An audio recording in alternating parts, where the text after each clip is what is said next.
On voit ici donc la modératrice de ce débat, la correspondante de NBC à la Maison-Blanche, Kristen Welker. Je vous souhaite la bienvenue à l'ultime Place au débat débat, on se présidentiel retrouve de dans 1 heure et 2020 demie. entre Donald J. Trump et Joe Biden. Le débat de ce soir est sponsorisé par la Commission sur les débats présidentiels. Elle est menée dans le cadre d'un protocole sanitaire et le public, ici dans la salle, a promis de rester silencieux. Pas d'acclamation, de huées ou d'autres d'interruptions. Excepté maintenant. Nous accueillons sur scène l'ancien vice-président Joe Biden et le président Donald Trump.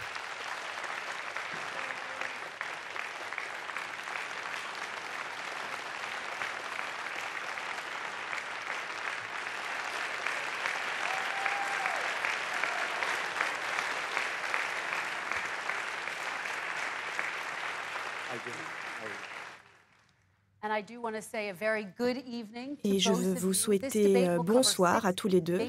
C'est un débat qui va couvrir 6 thématiques. Au début de chaque section, chaque candidat aura 2 minutes pour répondre à la question initiale. Puis la commission sur les débats ouvrira leur micro. Au bout des 2 minutes, le micro du candidat qui s'est exprimé en premier sera éteint. Au nom des électeurs, je vais vous demander de parler l'un après l'autre. L'objectif, c'est que vous vous entendiez et que les Américains entendent chaque mot que vous avez à dire. Si vous êtes prêts, messieurs, commençons. Nous allons commencer avec la lutte contre le coronavirus. Monsieur le Président, cette première question est pour vous. Le pays se dirige vers une nouvelle phase dangereuse. Plus de 40 000 Américains sont à l'hôpital. Beaucoup d'entre eux ici au Tennessee. On sait qu'il y a 216 000 Américains qui sont décédés. Que comptez-vous faire contre cette crise?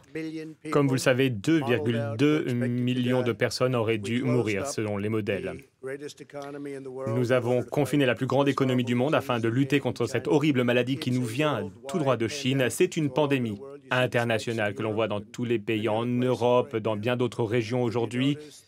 Vous avez peut-être remarqué que le taux de mortalité est en baisse, 85%. Le taux de mortalité excessive additionnelle est en baisse, bien plus basse que dans les autres pays. Nous nous battons. Il y a eu un pic en Floride qui a aujourd'hui disparu. Il y a eu un grand pic au Texas qui a disparu, un grand pic en Arizona. La situation est à présent sous contrôle et il y a eu également des pics, des flambées dans d'autres États qui seront bientôt réglés. Un vaccin arrive, il est prêt. Les annonces vont être faites dans les semaines à venir. Cela va fonctionner. Il y a l'opération Warp Speed, c'est-à-dire que l'armée va distribuer ce vaccin. Et je peux vous dire, car je l'ai vécu, j'ai été à l'hôpital, j'ai eu le Covid, je me suis remis et je peux donc vous dire que j'ai reçu quelque chose, des médicaments, on appelle ça des médicaments, on a appelé même... On a dit que c'était un remède, un formidable traitement. Je me suis remis très rapidement. Je ne serai pas là ce soir, aujourd'hui, sinon. Et aujourd'hui, je suis immunisé. Pendant 4 mois ou toute une vie, on ne sait pas encore le dire, mais je suis immunisé. De plus en plus de personnes se remettent. Il y a un problème que tout le monde connaît. C'est un problème mondial. Mais les dirigeants de nombreux pays m'ont félicité pour notre action, ce que nous avons fait. Regardez ce que nous avons fait. Par exemple, en particulier pour les ventilateurs. Aujourd'hui, nous fabriquons des ventilateurs, des milliers et des milliers de ventilateurs qui sont distribués dans le monde entier. La maladie va disparaître et comme je vous le dis, nous sommes en train d'avancer et nous sommes à un tournant. Très bien. Monsieur l'ancien vice-président, comment essayez-vous de sortir ce pays de la crise? Vous avez 2 minutes. 220 000 morts américains. Et j'ai un message ce soir. Tout le monde est responsable. Tous ceux qui disent qu'ils ne sont pas responsables, ces personnes ne devraient pas rester aux responsabilités. C'est le cas du président des États-Unis. Il y a 1000 décès par jour aujourd'hui et plus de 70 000 nouveaux cas par jour. Comparé à ce qui se passe en Europe, comme une revue l'a dit, il y a des bateaux là-bas qui augmentent énormément. Il y aura 200 000 morts américains d'ici la fin de l'année. Si vous portez ces masques et ainsi, nous pouvons sauver 100 000 vies. Et pour l'instant, le président n'a pas de programme, il n'a pas de programme général. Ce que je ferai, que je veillerai à ce que tout le monde porte un masque à tout instant. Il faudrait dépister rapidement. Il faudrait établir des normes nationales pour pouvoir ouvrir les écoles, les entreprises, pour qu'elles puissent fonctionner en toute sécurité. Nous mobiliserions des ressources nationales pour le faire. Le New England Medical Journal, une des revues scientifiques les plus sérieuses du monde, a dit pour la première fois que la manière dont le président a répondu à cette crise a été tragique. Et donc, je m'occuperai de cela et je ferai en sorte que nous ayons un plan. Monsieur le Président, je voudrais revenir à votre commentaire. Vous avez parlé d'un médicament, je pense que vous parlez du Régénérant. Vous avez dit qu'un vaccin arrivait dans quelques semaines. Est-ce que c'est une garantie? Non, ce n'est pas une garantie. Ça devrait arriver avant la fin de l'année. Il y a 2 laboratoires qui, je pense, dans quelques semaines, seront en mesure de finir terminer ce vaccin. Johnson & Johnson s'en sort très bien. Moderna, de très bons résultats. Pfizer, également, de très bons résultats. Et il y a bien d'autres laboratoires. Il y en a d'autres qui travailleront en étroite relation avec d'autres pays. Je vais poursuivre puisque ce sont des informations nouvelles. Vous avez dit que le vaccin serait là dans quelques semaines.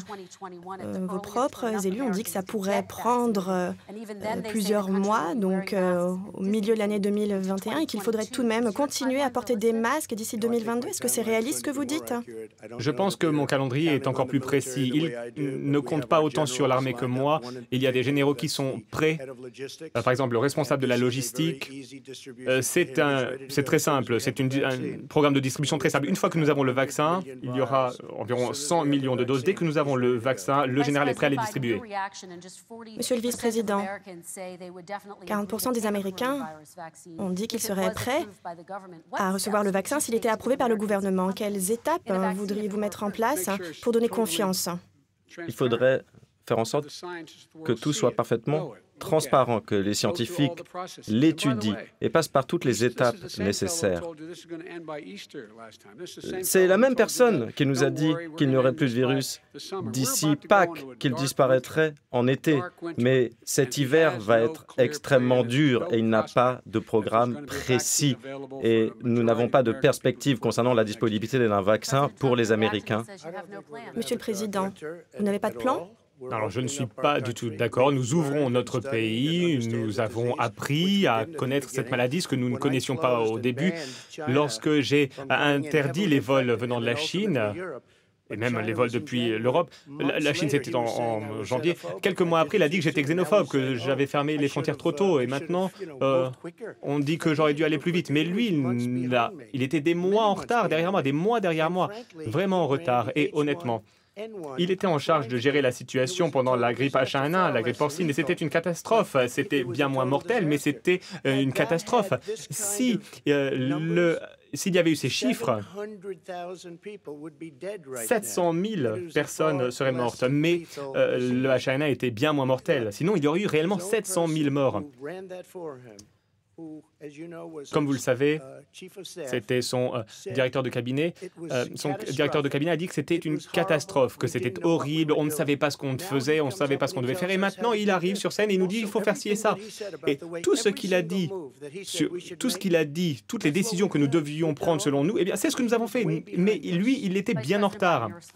Monsieur le vice-président, votre réponse. Il est xénophobe parce qu'il a fermé les vols en provenance de Chine. Ce qu'il a fait, en plus, c'est qu'il y avait 44 personnes en Chine qui essayaient de voir exactement d'où venait ce virus. Et qu'a dit le président en janvier? Il a dit « Le président de la Chine est transparent, nous devons être reconnaissants, nous devons le remercier. » Et qu'est-ce qui s'est passé ensuite? 2008.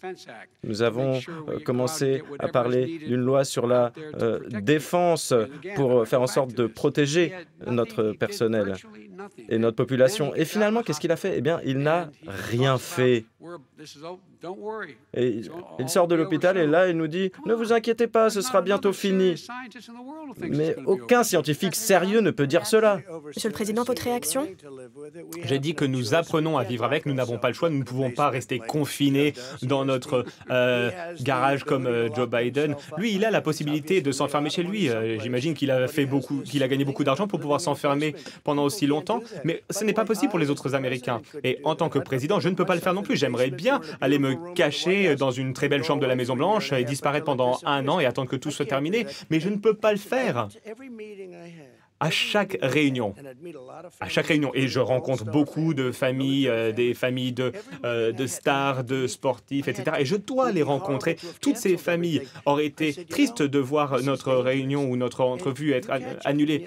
Je dis c'est dangereux, on peut l'attraper. Je l'ai attrapé, j'ai appris énormément, j'ai vu de formidables hôpitaux, formidables médecins, et je me suis remis. 99,9% des jeunes se remettent. 99,9% des malades se remettent. Il faut ouvrir notre pays, ouvrir nos écoles. On ne peut pas fermer notre nation, ou alors on n'aura plus de nation. Et bien sûr, le CDC a dit que les jeunes peuvent tomber malades du Covid-19.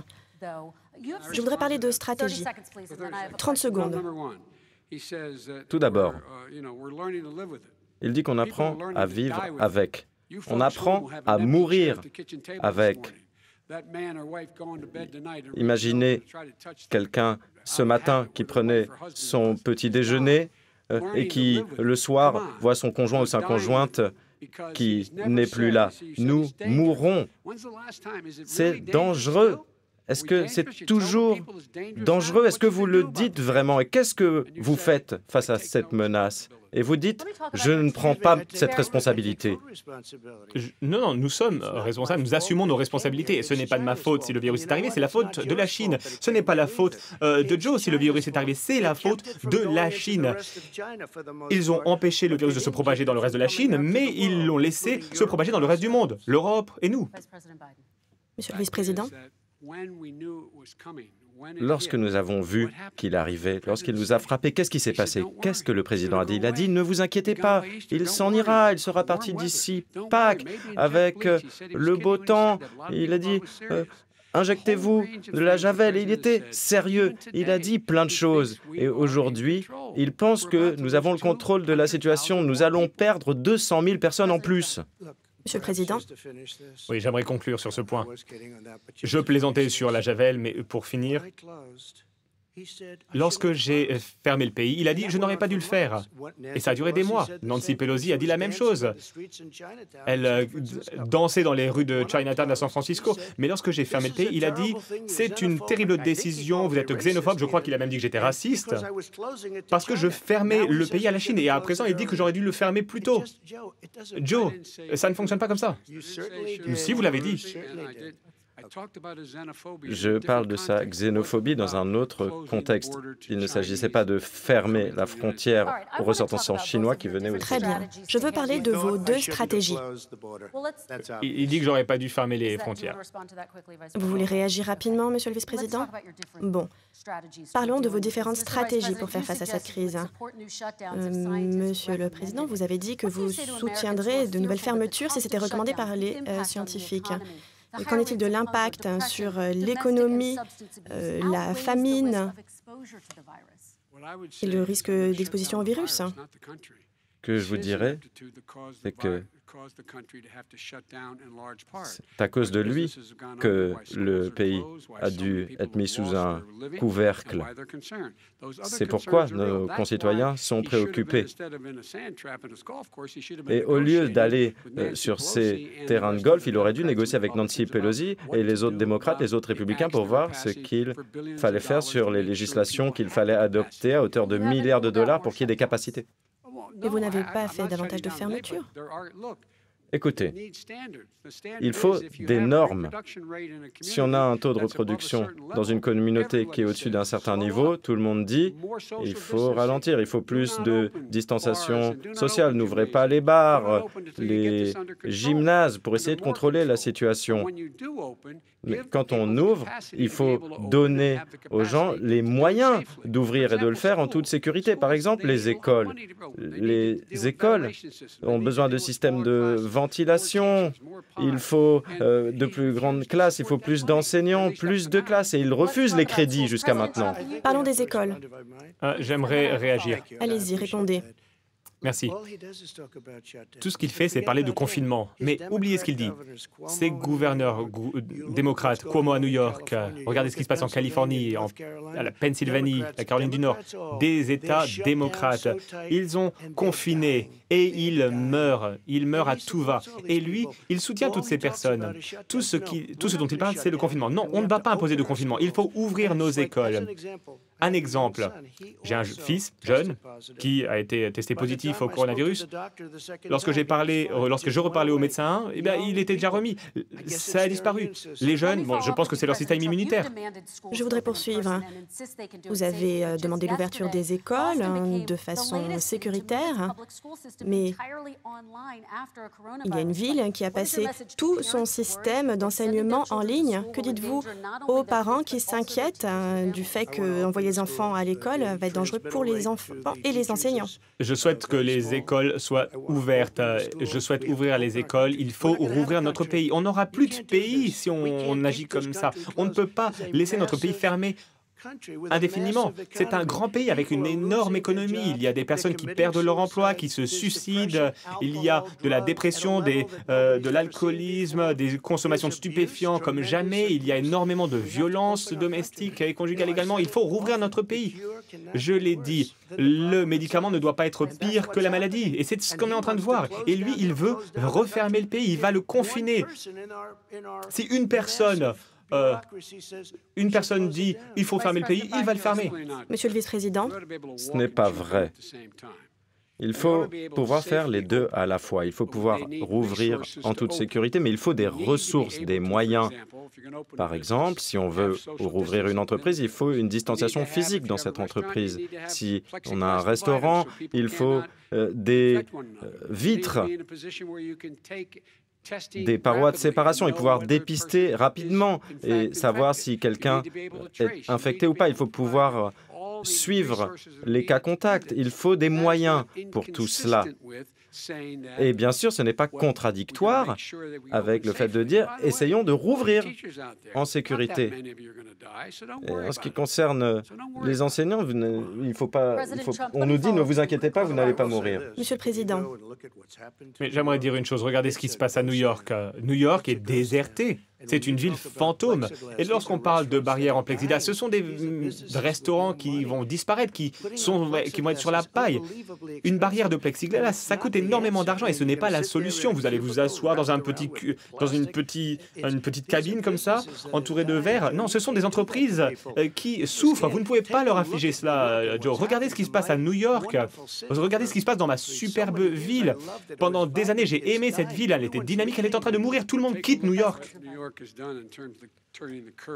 New York a inversé la courbe en ce qui concerne le nombre de décès. Nous sommes des États-Unis, on ne peut pas tout diviser en États bleus et États rouges. Et il y a eu des États où il y a eu des flambées énormes. C'est des États rouges, les États républicains dans le Midwest et dans le nord du Midwest. Mais ce sont tous des États américains. Et donc, ce qu'il faut faire, c'est porter le masque et ensuite venir en aide aux entreprises. Il y a déjà des crédits qui ont été passés depuis le début de l'été et rien ne se passe. New York a perdu plus de 40 000 personnes. Lorsque vous regardez ce qui se passe, par exemple, en Pennsylvanie, où ils ont confiné, regardez ce qui se passe chez vos amis dans le Michigan. On a l'impression d'être en prison. Alors, certaines personnes disent que certaines mesures sont anticonstitutionnelles. La Caroline du Nord, il y a eu des pics, et ils se sont confinés et ils sont en train de mourir financièrement. On ne peut pas permettre à ce genre de choses de se produire. Vous ne pouvez pas permettre à ce genre de choses de se produire. Il faut ouvrir le pays. On comprend la maladie aujourd'hui. Il faut protéger les personnes âgées, les seniors. Il faut protéger en particulier les personnes âgées avec des problèmes cardiaques, du diabète. Et nous allons les protéger. Nous avons le meilleur système de dépistage du monde. C'est la raison pour laquelle il y a autant de résultats positifs d'ailleurs. Je voudrais poursuivre avant de passer à la section suivante. Vous avez dit que le docteur Fauci était une catastrophe. Vous avez appelé d'autres experts médicaux des idiots. Si vous n'écoutez pas ces gens-là, qui écoutez-vous? J'écoute tout le monde. J'écoute même Anthony. Je m'entends très bien avec lui. Mais il a bien dit « ne portez pas de masque ». Il a dit, et vous le savez, cela ne va pas être un problème. Je pense qu'il est démocrate, mais ce n'est pas un problème. Il a dit « cela ne va pas être un problème ». Il ne va pas y avoir de problème. Lorsque Joe dit que j'ai dit, qu'Anthony Fauci a dit, et que bien d'autres ont dit, et je ne suis pas en train de les critiquer. Personne ne savait ce que c'était que ce virus. Personne ne savait d'où il venait, ce qu'il était. On a appris beaucoup. Mais Anthony a dit, ne portez pas de masque, et à présent, il dit qu'il faut en porter un. Anthony a également dit, et vous pouvez voir le verbatim. Il a dit, ce n'est pas un problème, ça va disparaître rapidement. Et donc, il a le droit de se tromper, mais c'est une bonne personne. Monsieur le vice-président, votre réponse rapidement, et nous passerons à la section suivante. Pensez, rappelez-vous ce que savait le président, il n'a rien dit. On savait que c'était un virus qui se transmettait par l'air, qui était bien pire que la grippe. Il a dit, et il était enregistré à l'un de vos collègues, il était enregistré, il a dit qu'il savait à quel point ce virus était dangereux, mais qu'il ne voulait pas nous le dire parce qu'il ne voulait pas que nous paniquions. Mais les Américains ne paniquent pas, c'est lui qui a paniqué. Mais entre-temps, dans le New York Times, on a pu voir que ses amis sont allés à Wall Street et ont prévenu tout le monde que c'était très dangereux. Et certains courtiers ont dit il faut avancer, il faut vendre. Non, je là, il faut que je 30 réponde. secondes pour répondre. Non, alors quelqu'un est allé à Wall Street. Non, c'est vous qui récupérez tout l'argent de Wall Street. Moi, non. Vous avez levé beaucoup de fonds.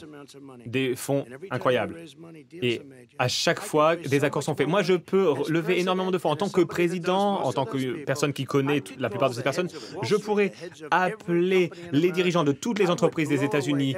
Je pourrais battre tous les records, mais je ne souhaite pas le faire parce que ça me met en porte-à-faux. Et ensuite, vous parlez de Wall Street. Mais non, ne parlez pas de Wall Street. C'est vous qui profitez de Wall Street, pas moi. Moi, je pourrais battre votre record de levée de fonds. Nous, on n'a pas besoin d'argent. On a déjà beaucoup d'argent. D'ailleurs, on avait battu Hillary Clinton. Très bien, messieurs, alors, nous ne me allons parlez pas passer de à Wall la Street. suite. Très bien. Thématique suivante, la sécurité nationale. Et je veux commencer avec la sécurité de nos élections. Hier soir, des agents du renseignement ont montré que l'Iran et la Russie ont essayé d'influencer cette élection en essayant d'obtenir des informations des électeurs et en envoyant des messages intimidants aux électeurs de Floride. Monsieur le vice-président, que faites-vous face à cette menace? J'ai été clair. J'ai demandé à tout le monde d'être avec moi. Tout pays qui s'ingère dans les élections américaines en paieront le prix. Je ne vais même pas parler des dernières élections. La Russie, la Chine ont été impliqués. On apprend à l'instant que l'Iran également s'ingère. Ces pays en paieront le prix si je suis élu. On ne plaisante pas avec la souveraineté américaine. C'est ce qui est en jeu. Et à ma connaissance, je ne pense pas que le président ait dit quoi que ce soit à Poutine sur cette question. Je sais qu'il discute beaucoup avec lui, mais je ne pense pas qu'il lui en ait touché mot. Et je ne sais pas s'il s'est adressé aux Iraniens. Peut-être qu'il devrait s'exprimer un peu plus. Mais ce qui est en jeu, mes amis, c'est que aujourd'hui, on a des pays qui tentent de s'ingérer dans nos élections. Conseiller à la sécurité nationale, Bon, son ami, Rudy Giuliani, je le cite, a été utilisé comme un pion par les Américains. Il a fourni des informations qui sont erronées, fournies par les Russes. Et puis rien ne se passe finalement. On parle de la Russie et tout est fait pour que je ne sois pas élu parce qu'ils savent que je les connais et ils me connaissent. Donc je ne comprends pas pourquoi ce président ne veut pas faire face à Poutine alors qu'il y a des récompenses pour tuer des soldats américains en Afghanistan, quand il y a des tentatives de déstabiliser l'ensemble de l'OTAN. Je ne sais pas pourquoi, mais peut-être qu'il faudrait lui poser la question. Pourquoi est-ce qu'il ne fait rien et tous les pays qui s'ingèrent en paieront le prix car ils remettent en jeu notre souveraineté? Monsieur le Président Trump, c'est la même question. Réagir. Donc, pendant 2 élections, il y a eu des ingérences d'adversaires étrangers. Qu'allez-vous faire dans votre prochain mandat? Alors, j'aimerais déjà répondre à ce qu'a dit Joe. Joe a reçu 3,5 millions de Russie. Cela venait de Poutine parce qu'il était très ami avec l'ancien maire de Moscou. Et il a reçu 3,5 millions de dollars. Votre famille a reçu 3,5 millions de dollars. Et un jour, il va falloir que vous expliquiez pourquoi Hunter a reçu 3,5 millions. Je n'ai jamais reçu d'argent de la Russie. Alors, à présent, ce que vous avez dit hier soir, j'étais au courant. John Reckler, qui est formidable, a dit la chose suivante. Il a dit, il y a une chose qui les rassemble, c'est qu'ils veulent tous les deux que vous perdiez. Parce que personne n'a été fort contre la Russie. Personne n'a été plus dur que moi envers la Chine. Avec les sanctions, avec tout ce que j'ai fait avec l'OTAN. Aujourd'hui, les pays de l'OTAN ont rajouté 130 milliards, donc 420 milliards de dollars par an pour l'OTAN.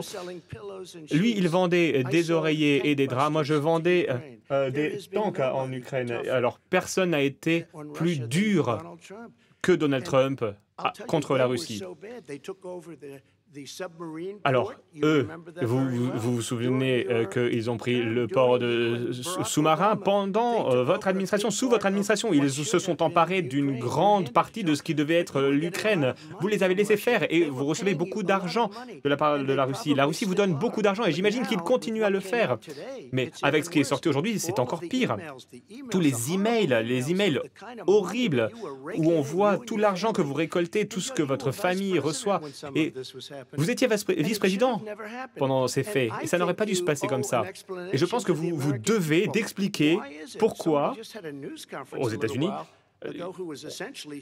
il y a une personne qui devait travailler pour vous, pour votre famille. Ce qu'il a dit était vraiment très préoccupant. Vous devez parler aux Américains. Peut-être que vous pouvez le faire aujourd'hui. Monsieur le vice-président, vous pouvez répondre. Nous allons reprendre sur la sécurité électorale. Je n'ai pas pris un centime d'une source étrangère de ma vie. Nous avons appris que ce président a payé 15 fois des impôts en Chine. Il a un compte secret en Chine. Il mène des affaires en Chine. Il dit que j'ai reçu de l'argent. Je n'ai pas reçu un centime de quelque pays que ce soit. Première chose. Deuxième chose, j'ai rendu public toutes mes déclarations de revenus pendant 22 ans. Vous pouvez les consulter. Vous n'avez pas rendu public une seule déclaration de revenus. Que cachez-vous? Pourquoi ne voulez-vous pas rendre public ces déclarations? Des pays vous payent, la Russie, la Chine, toutes vos entreprises. Dans le monde entier, dans plusieurs pays, si la Chine construit une nouvelle route vers un de vos innombrables terrains de golf, qu'est-ce qui se passe? Pourquoi ne publiez-vous pas vos déclarations lorsqu'on parle de corruption? Alors, premièrement, j'ai contacté mon comptable. Il y a encore un audit. Ce sera publié dès que l'audit est terminé et vous verrez à quel point mes entreprises fonctionnent bien. Mais surtout, on a parlé de 750 $ payés en impôt fédéral et je leur ai demandé il y a une semaine, je leur ai demandé qu'est-ce que vous payez. Et ils ont dit, monsieur, vous avez prépayé des dizaines de millions de dollars. J'ai prépayé mes impôts sur les dernières années. Des dizaines de millions de dollars que j'ai prépayés. Parce qu'il pense que c'est une estimation, il pense que je vais devoir payer tant d'impôts. Alors j'avais déjà prépayé, personne ne me l'avait dit.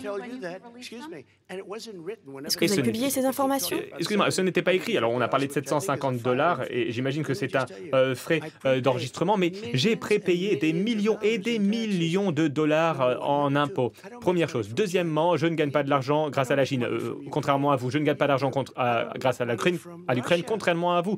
Et de même avec la Russie, vous avez gagné 3,5 millions de dollars grâce à la Russie, et en passant par votre fils. Il y a même une déclaration, il était écrit qu'il fallait donner 10% au big man, au grand homme. Alors, est-ce que vous êtes un grand homme? C'est une autre question. C'était écrit qu'il fallait donner 10% au big man. Qu'est-ce que c'est que cette histoire? C'est honteux. Messieurs, je veux vous poser quelques questions. Je dois répondre. Je vais vous laisser répondre, mais très rapidement. Vous avez dit que vous avez parlé à votre expert comptable.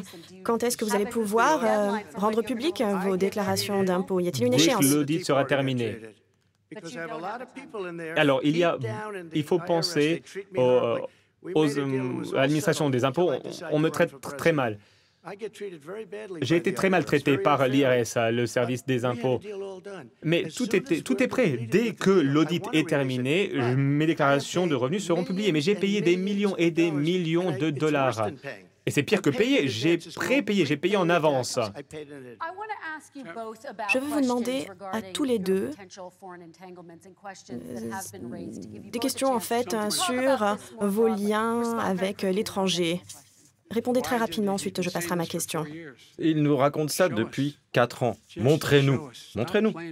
Arrêtez de tourner autour du pot. Ça fait 4 ans que vous dites que vous allez rendre publiques vos déclarations d'impôts. Mais ce que les Américains savent, c'est que vous ne payez pas vos impôts ou que votre taux d'imposition est si bas. La dernière fois qu'il en a parlé, il a dit qu'il payait peu d'impôts parce qu'il était très intelligent et qu'il avait su naviguer dans le système. Voyons, soyons sérieux. Monsieur le Président, et ensuite j'ai 2 questions pour vous. Alors, j'ai été la victime d'une chasse aux sorcières pendant 3 ans. Ça a commencé avant même que je sois élu. Ils ont espionné ma campagne. Aucun président ne devrait vivre ce que j'ai vécu. Je tiens à le dire.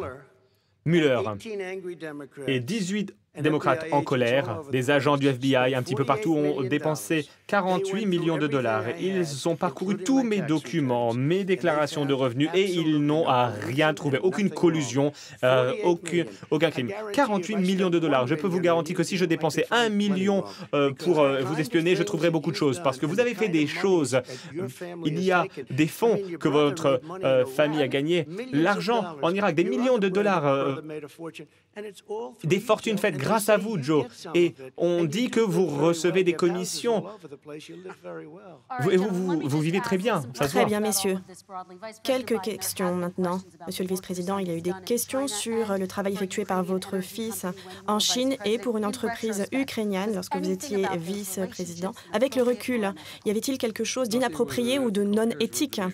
Il n'y a pas eu de manquement à l'éthique. Ce qui concerne l'Ukraine, il y a plein de questions parce qu'il siégeait au directoire d'une entreprise, Burisma.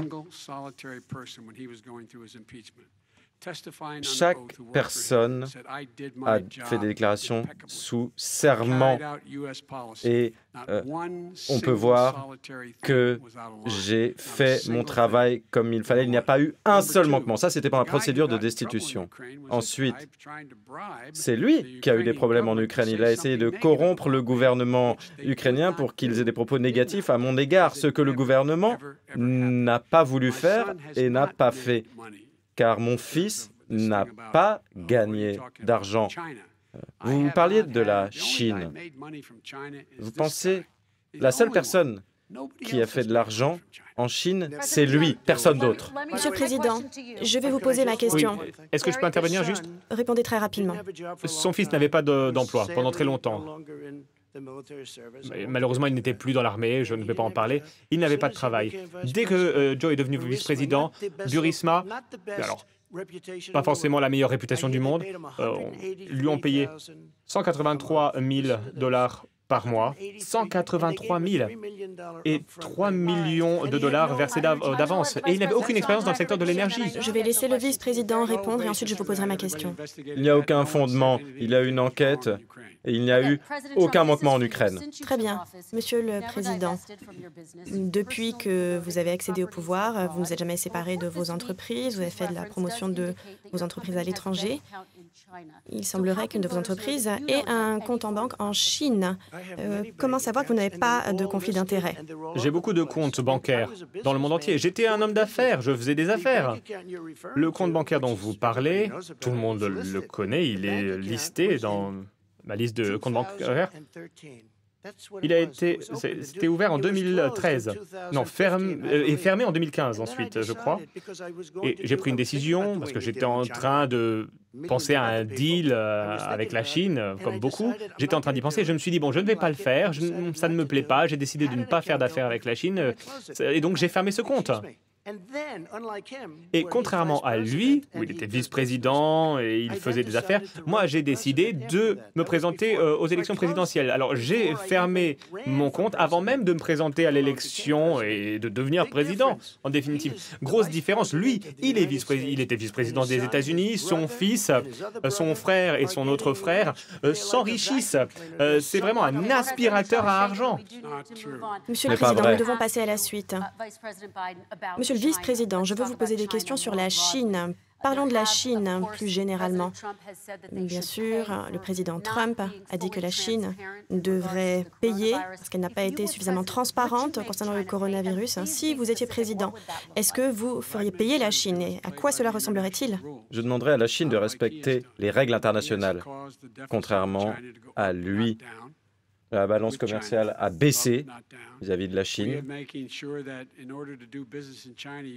Et pour faire des affaires avec la Chine, il faut qu'on ait des partenaires à 51% de participation. Ce n'est pas ce qu'il voulait faire. Il faut que la Chine respecte les règles internationales. Lorsque j'ai rencontré Xi Jinping, lorsque j'étais vice-président, il a dit qu'il y aura une zone d'identification des vols en mer de Chine septentrionale.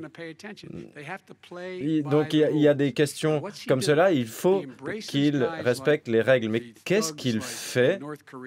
Il s'accointe avec des voyous en Corée du Nord, avec Poutine et d'autres, et il se coupe de nos amis et de nos alliés. Nous représentons 25% de l'économie mondiale. Il faut que tous nos amis soient avec nous et disent à la Chine, voilà quelles sont les règles, vous devez les respecter ou vous en paierez le prix économiquement. C'est comme cela que nous gérions tout cela et c'est ce que nous faisions lorsque nous étions aux responsabilités. Très bien. Il faut que je réagisse, il faut que je réponde.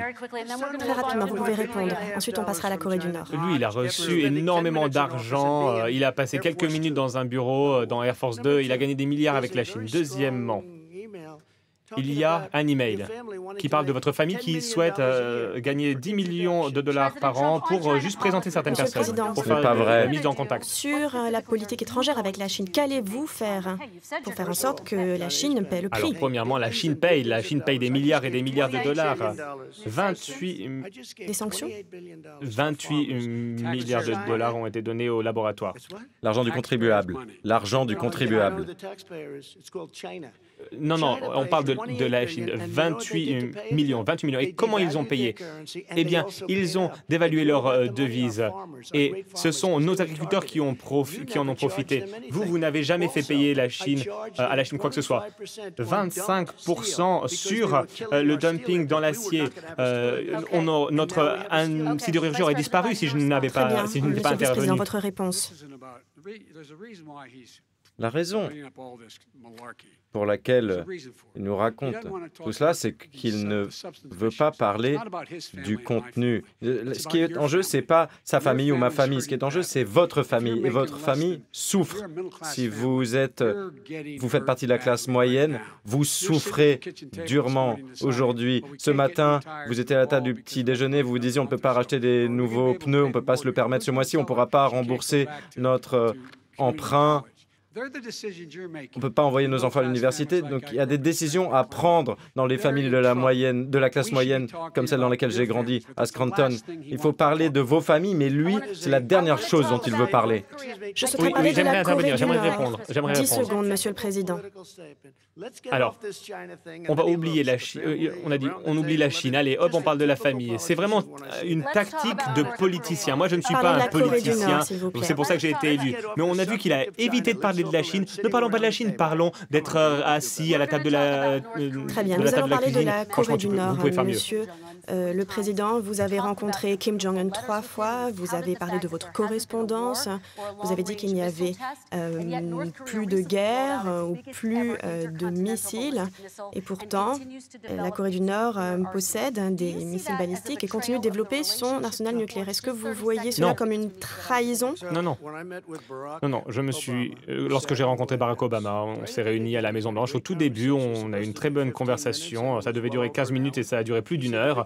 Il m'a dit le plus grand problème que nous avons, c'est la Corée du Nord. Il a dit on devrait être en guerre contre la Corée du Nord. Ce serait une guerre nucléaire. Et la Corée du Nord est bien armée. Mais personnellement, j'ai une bonne relation avec Kim Jong-un. C'est un homme différent, mais il pense sûrement la même chose de moi. On a une différente relation, une relation bonne mais différente. Et il n'y a pas de guerre. Nous ne sommes pas en guerre contre la Corée du Nord. Et il y a 2 mois, par exemple,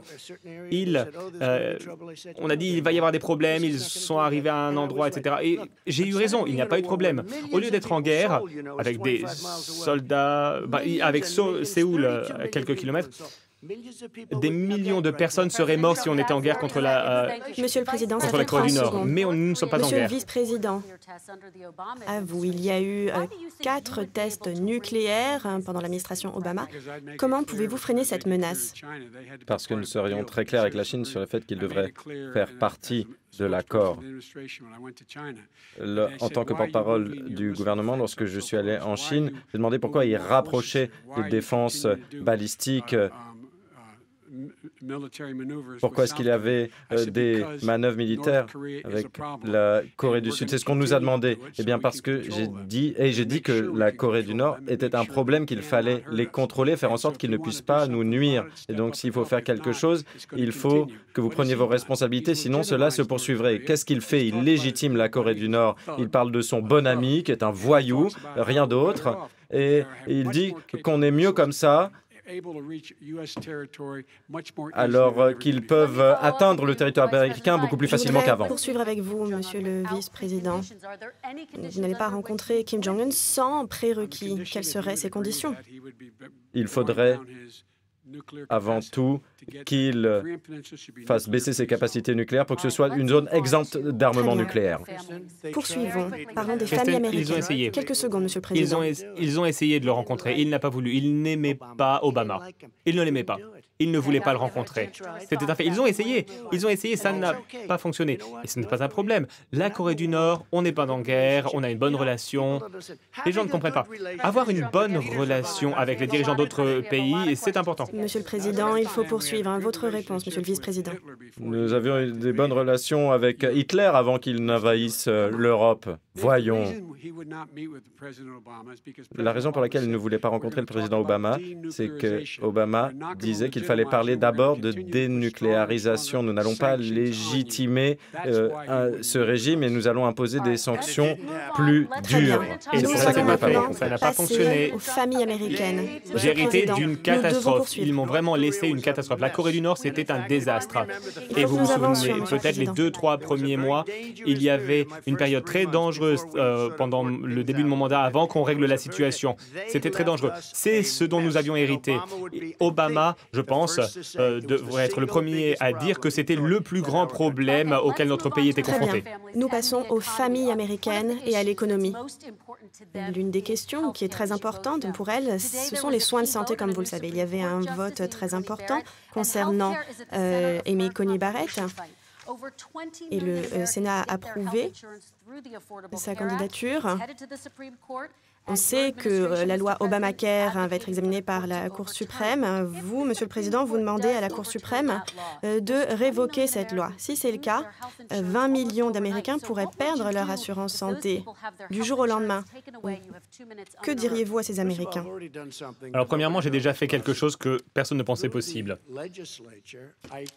Grâce à la loi, j'ai abrogé les obligations de souscrire à une assurance privée. C'était l'élément le plus catastrophique d'Obamacare, les obligations de souscrire à une assurance privée. C'est-à-dire qu'il faut payer pour ne pas avoir à utiliser une mauvaise assurance. C'est terminé. Aujourd'hui, c'est face aux tribunaux, car Obamacare ne fonctionne pas. C'est mauvais. Mais on m'a dit, j'ai dit à mes équipes, mes formidables équipes, on aurait pu essayer d'en faire quelque chose. Ils ont essayé. Les frais sont réduits, mais peu importe, ce n'est pas bon. Ce que nous souhaitons faire, c'est abroger Obamacare. Nous avons réglé le problème des obligations d'assurance privée. Évidemment, si on perd, il y aura à nouveau Obamacare, mais Obamacare, ce n'est plus Obamacare, car sans ces mandats individuels, l'obligation à souscrire une assurance, ce n'est pas la même chose. Ce que j'aimerais faire, c'est offrir une meilleure couverture santé. Nous allons toujours protéger les personnes avec des antécédents médicaux. Je souhaite abroger Obamacare et trouver un tout nouveau système, un beau système. Les démocrates ne le font pas car il y a beaucoup de pression et on aura peut-être la Chambre des représentants, la majorité à la Chambre des représentants. Vous verrez, je pense qu'on va avoir la majorité, mais il faudra trouver un meilleur système de couverture santé pour protéger les personnes avec des antécédents médicaux. Toujours, c'est très important. Il y a 180 millions de personnes qui ont une couverture privée formidable, bien plus qu'avec Obamacare. Joe Biden, lui, va abroger toutes ces politiques. Ce sont des personnes qui aiment leur couverture santé privée, des personnes à revenus moyens qui s'en sortent très très bien. 180 millions, un plan de 180 millions de personnes, de familles. Sous son administration, ce sera de la médecine socialisée, du socialisme. Ils vont supprimer 180 millions de plans. On a fait du très bon travail avec les soins de santé et on va faire encore mieux. Très bien. Monsieur le vice-président, question pour vous. Votre plan pour les soins de santé va se fonder sur Obamacare. Quel est votre projet si la loi est jugée non constitutionnelle par la Cour suprême? Ce que je vais faire, c'est que je veux combiner Obamacare avec une option d'assurance publique. Ça veut dire que vous êtes éligible pour Medicaid, pour les plus vulnérables, mais si vous ne pouvez pas vous le permettre, eh bien, vous êtes couvert. Ensuite, nous allons réduire le niveau des primes et les prix des médicaments en faisant en sorte qu'il y ait une concurrence, une ouverture à la concurrence qui n'existe pas aujourd'hui, qu'il y ait une négociation sur les prix des médicaments avec les compagnies d'assurance. Troisième point, l'idée selon laquelle je voudrais éradiquer les assurances maladie privées, une des raisons pour laquelle j'ai affronté d'autres candidats, c'est que je soutiens les assurances privées et donc personne ne perdrait leur assurance avec mon programme. Et ça n'a pas été le cas avec Obamacare, sauf si ces personnes choisissaient un autre régime. Nous voulons protéger ceux qui ont des maladies préexistantes. Ce n'est pas possible avec son programme. Il parle de tout cela depuis longtemps, mais il n'a pas de programme. Nous avons un programme en matière de maladies préexistantes. Il faut un programme d'infrastructure en même temps. Je vois que vous êtes un petit peu nerveuse, mais j'ai encore quelques secondes. Tout cela a déjà pesé sur les Américains en raison de la crise du coronavirus et des retombées économiques. Des millions de personnes ont déjà perdu leur couverture maladie, 10 millions de personnes. Et il y a 110 millions de personnes avec des maladies préexistantes. Et tous ceux qui auront eu le Covid, qu'est-ce qu'ils vont faire? Une question de suivi pour vous, Monsieur le vice-président. Monsieur Trump vous accuse de socialiser la médecine. Que lui dites-vous? Pensez-vous que votre projet va amener le pays vers un système de santé géré par le gouvernement entièrement? C'est absurde. L'idée qu'il y aurait une option d'assurance publique qui a un choix en ferait un programme socialiste. Je pense que la différence entre nous, c'est que pour moi, la couverture maladie n'est pas un privilège. Tout le monde doit avoir le droit à des soins abordables. Je suis très fier de mon programme qui est soutenu par la plupart des grands syndicats et par un large éventail d'acteurs qui s'occupent du domaine de la santé. Ça permettra de sauver les vies et ça donnera la possibilité d'avoir une couverture maladie. Chez vous, combien d'entre vous ici êtes préoccupés? Vous allez au lit et vous demandez ce qui se passera si vous tombez malade parce que vous n'avez pas de couverture maladie. Il faut fournir une assurance maladie abordable. Monsieur le Président, votre réponse.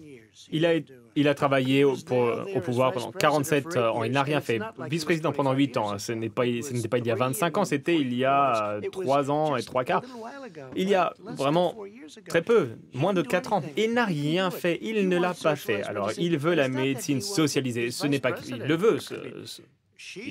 Sa vice-présidente est plus libérale que Bernie Sanders. Elle veut encore plus de ce genre de choses. Bernie Sanders le veut. Les démocrates le veulent.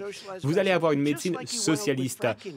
C'était la même chose avec la fracturation hydraulique. On ne va pas avoir de fracturation hydraulique, on va pas en avoir. Ensuite, il arrive en Pennsylvanie quand il est devenu candidat, il a eu de la chance. Il va en Pennsylvanie et il dit « Ah oui, on va faire de la fracturation hydraulique. » Et vous ne lui posez pas de questions à ce sujet. Alors, je respecte beaucoup la manière dont vous modérez ce débat, mais quelqu'un doit lui poser cette question. Pendant un an, il dit « Il ne va pas y avoir de fracturation hydraulique. » Nous avons un certain nombre de thématiques à aborder. Non, mais vous devriez lui poser cette question. Nous allons tout passer en revue. La même chose avec la médecine socialiste. Monsieur le vice-président, votre réponse, s'il vous plaît. Ma réponse, c'est que les gens méritent d'avoir une assurance maladie abordable. Point barre. Et mon programme fournira tout cela avec des primes moins importantes. Et ça coûtera de l'argent, plus de 700 milliards de dollars.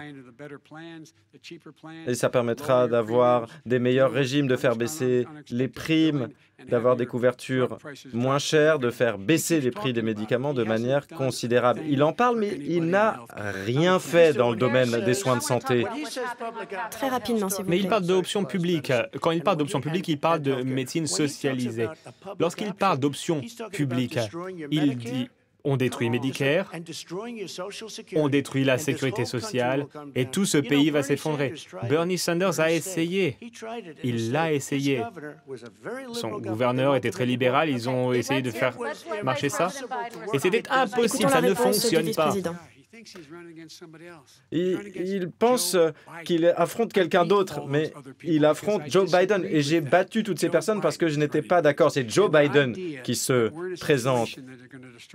Et l'idée selon laquelle nous détruirions Medicare, mais c'est lui qui a dit, lorsqu'on parle de sécurité sociale, c'est lui qui ne veut pas rendre public son plan. Et ce système pourrait faire faillite d'ici 2023 si on ne faisait rien. C'est lui qui a décidé de couper ce système d'assurance maladie. Et Donald Trump me donne des leçons sur la sécurité sociale et sur la couverture maladie, voyons. 10 secondes, Monsieur le Président. Lui, il y a des années, il a essayé de supprimer la sécurité sociale. Alors, allez voir un petit peu ce qui s'est passé. Il a essayé de nuire à la sécurité sociale il y a des années. Monsieur le Président, j'aimerais répondre. Nous devons passer à la question suivante. Il a dit que la bourse allait exploser si je suis élu. S'il est élu, la bourse va s'effondrer. Très bien, je passe à la question suivante. Monsieur le vice-président, très rapidement. L'idée selon laquelle la bourse augmente, ça permet de mesurer une situation, mais les gens ne vivent pas grâce à la bourse. Les milliardaires de ce pays ont fait 700 milliards de dollars de bénéfices en plus dans les 3 années qui ont suivi la crise. Mais qu'est-ce qui se passe qu'est-ce qui arrive aux citoyens ordinaires? Nous allons devoir passer à la suite. Les plans retraite explosent et lui ne vient pas de Scranton. Non, il y a vécu pendant quelques mois et ensuite il est parti. Nous allons passer à la question suivante. Et les habitants de Pennsylvanie le savent. Je passe à la question suivante. Aujourd'hui, plus de 12 millions de personnes n'ont plus d'emploi. Et 8 millions d'Américains sont désormais dans la pauvreté. Il y a de plus en plus de familles qui ont ont faim. Et les personnes les plus touchées sont les femmes et les personnes de couleur. Ces personnes voient ce qui se passe à Washington, Monsieur le Président. Que faire pour les aider? C'est à cause de Nancy Pelosi qui ne veut pas l'approuver. Vous êtes le président. Oui, moi je suis d'accord, mais évidemment, il faut que ça passe à la Chambre. Et je pense qu'on va remporter la majorité de la Chambre. Nancy Pelosi ne souhaite rien approuver parce qu'elle aime bien les petites victoires. Elle aime bien une victoire. Elle ne veut pas l'approuver avant le jour du scrutin. Nous sommes prêts. Nous sommes prêts à agir. Nous avons déjà approuvé 3 plans qui ont été distribués, y compris le plan des démocrates. Elle ne veut pas, parce qu'on est très proche des élections, elle pense que ça va nous nuire d'un point de vue politique. Et ça lui nuit d'un point de vue D'accord, Monsieur le politique. vice-président. Le président du Sénat républicain a dit qu'il ne pourrait pas avoir les voix nécessaires pour adopter tout cela. Je voudrais poursuivre avec vous, On a Monsieur le trouvé un vice-président. accord et les républicains le voteront. Au vice-président, vous êtes le leader du Parti démocrate. Pourquoi n'avez-vous pas poussé les démocrates à obtenir cet accord pour les Américains? Écoutez, on a adopté cette législation au début de l'été. Nous avons poussé pour son adoption. C'est pas nouveau. Cette législation est déjà là. Et il y a une loi de reprise de 800 milliards. Et il y a des communautés locales qui doivent équilibrer leur budget. Il y a des États qui doivent équilibrer leur budget et qui doivent licencier des officiers de police, des enseignants, des pompiers pour que les villes et les comtés continuent de fonctionner. Mais lui, le président, ne veut pas soutenir tout cela. Il n'a rien fait pour eux. Et Mitch McConnell dit, eh bien, laissons-les faire faillite. Laissons-les faire faillite. Voyons, c'est quoi le problème avec ces gens-là? Lui, il voulait aider des entreprises mal gérées, des villes mal gérées par des démocrates. Il voulait donner des milliards et des milliards de dollars à ces villes mal gérées. C'était un moyen également de prendre de l'argent dans les poches des Américains et pour les mettre dans les poches des sans-papiers. Nous allons nous occuper de tout pour eux. J'aimerais aider, j'aimerais les aider, mais si nous les aidons trop, tout le monde va arriver aux États-Unis. C'était un moyen de s'occuper d'eux, c'était un moyen de dépenser de l'argent sur des choses qui n'ont rien à voir avec le Covid. Mais c'était vraiment un plan d'aide pour des villes très mal gérées par les démocrates. Écoutez, je suis fier d'être démocrate, mais je serai le président de tous les Américains. Pour moi, il n'y a pas des États démocrates, des États républicains. Moi, ce que je vois, c'est les États-Unis d'Amérique. Et chaque État a des difficultés. Et si c'est le cas, eh bien, il va falloir licencier des pompiers, des équipes de premiers secours, des enseignants, des officiers de police parce que les budgets ne seront pas équilibrés. Mais le gouvernement fédéral doit compenser tout cela pour les États-Unis d'Amérique. Minimum, messieurs. On parle beaucoup des petites entreprises en difficulté, des chefs d'entreprise en difficulté. Pensez-vous que c'est le bon moment de leur demander d'augmenter le salaire minimum? Vous avez parlé de 15 $, Oui, Monsieur le vice-président. Je le pense parce que ce qu'il faudra faire, c'est leur venir en aide également. Nous devrions le faire maintenant, les petites entreprises. Il y a une entreprise sur 6 qui fait faillite, qui ne pourra pas se relever. Il faut des partenariats publics, privés. Il faut des fonds pour s'organiser, pour pouvoir ouvrir en toute sécurité. Il y a les écoles qui doivent enseigner, qui doivent embaucher plus d'enseignants. Il faut plus de classes. Tous ces acteurs ont besoin d'aide. C'est le cas des entreprises, c'est le cas des écoles.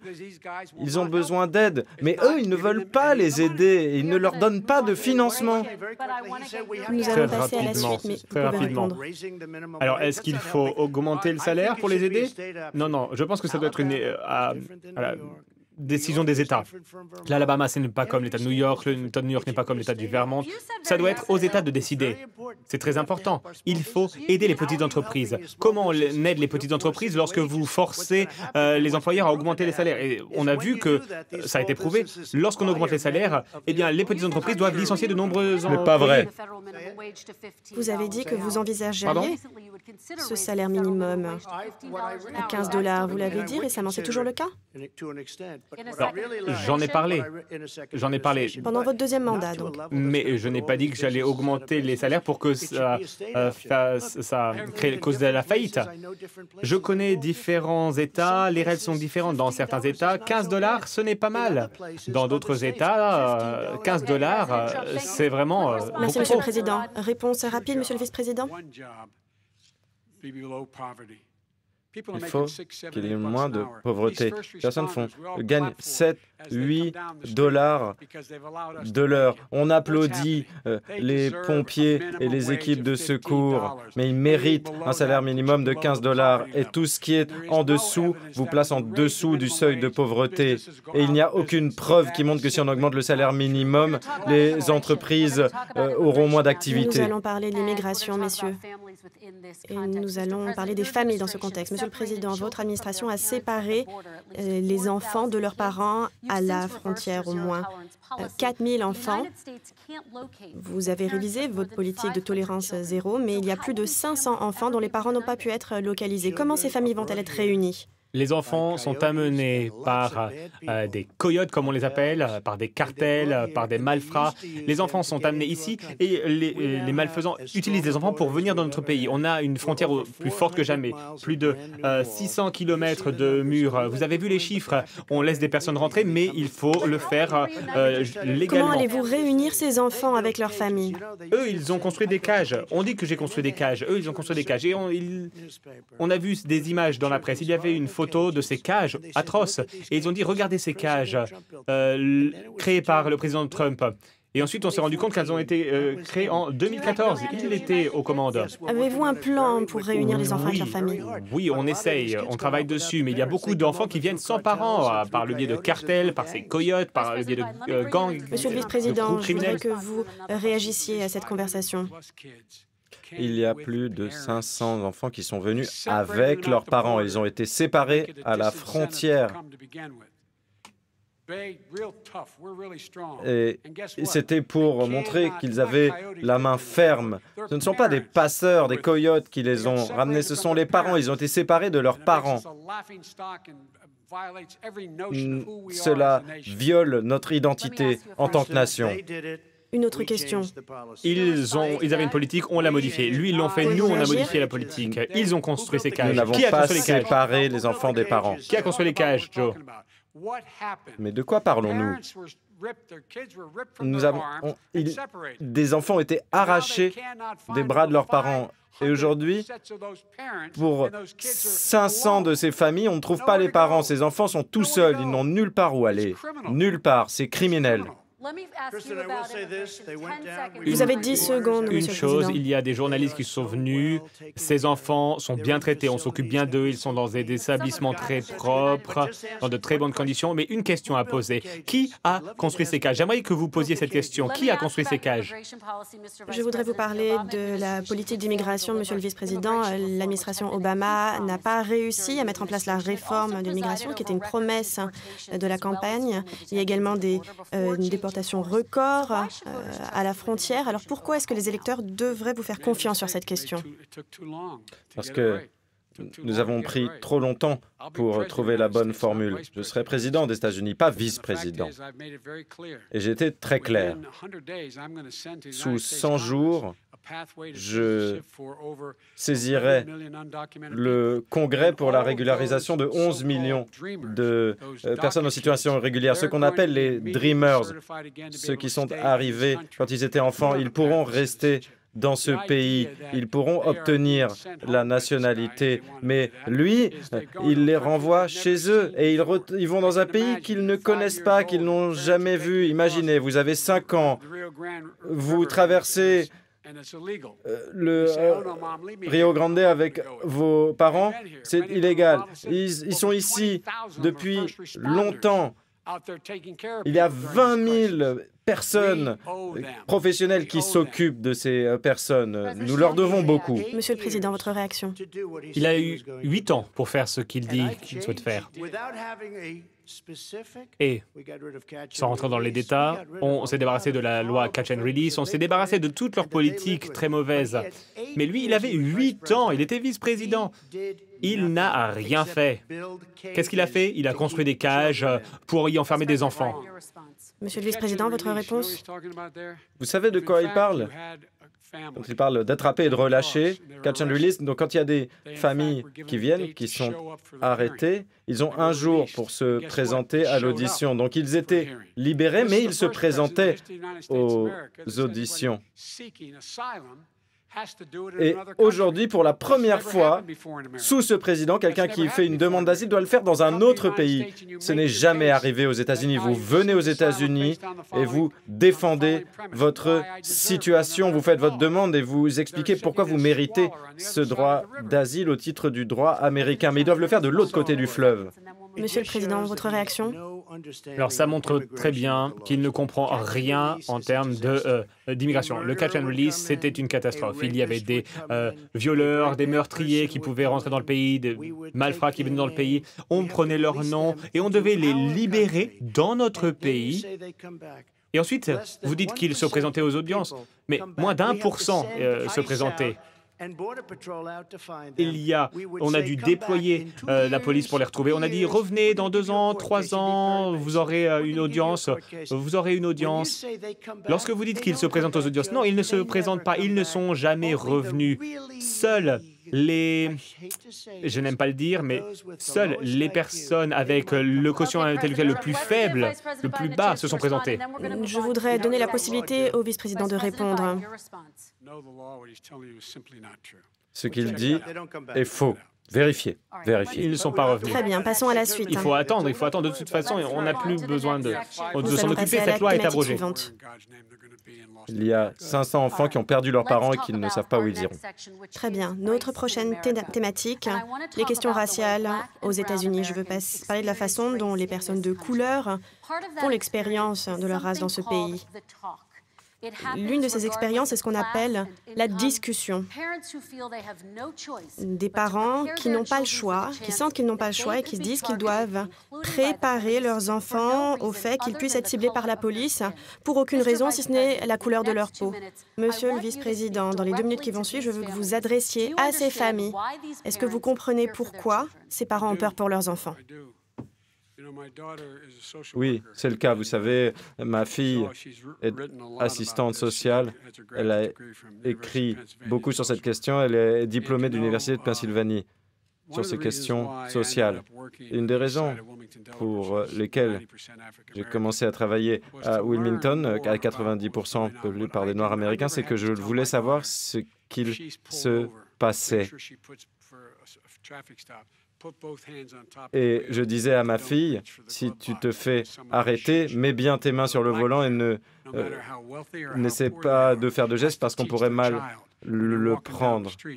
Mais dans le cas des Noirs américains, les parents doivent apprendre à leurs enfants à ne pas avoir de sweatshirt à capuche et de ne pas mettre la capuche. Donc on leur dit d'avoir les mains sur le volant, de dire oui monsieur, non monsieur,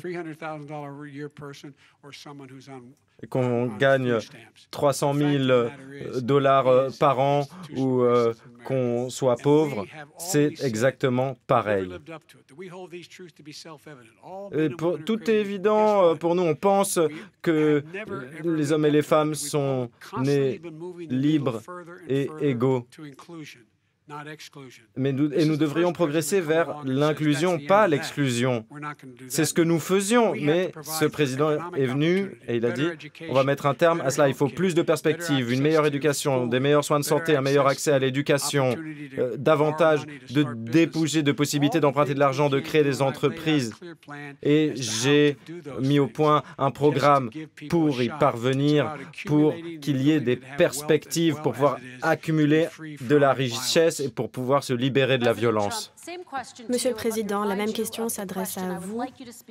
Je voudrais que vous vous adressiez directement à ces familles. Est-ce que vous comprenez pourquoi ces parents ont peur pour leurs enfants? Oui, je comprends. Et une fois de plus, il est au gouvernement depuis 47 ans, il n'a jamais rien fait. excepté en 1984, où il a causé énormément de tort aux communautés noires. Et il les a appelés des super prédateurs.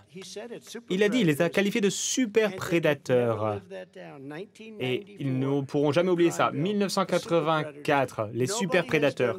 Personne n'a fait plus pour les communautés noires que Donald Trump. Peut-être, à l'exception d'Abraham Lincoln, peut-être, à l'exception d'Abraham Lincoln, mais à part lui, personne n'a fait ce que j'ai fait. La justice pénale a été réformée.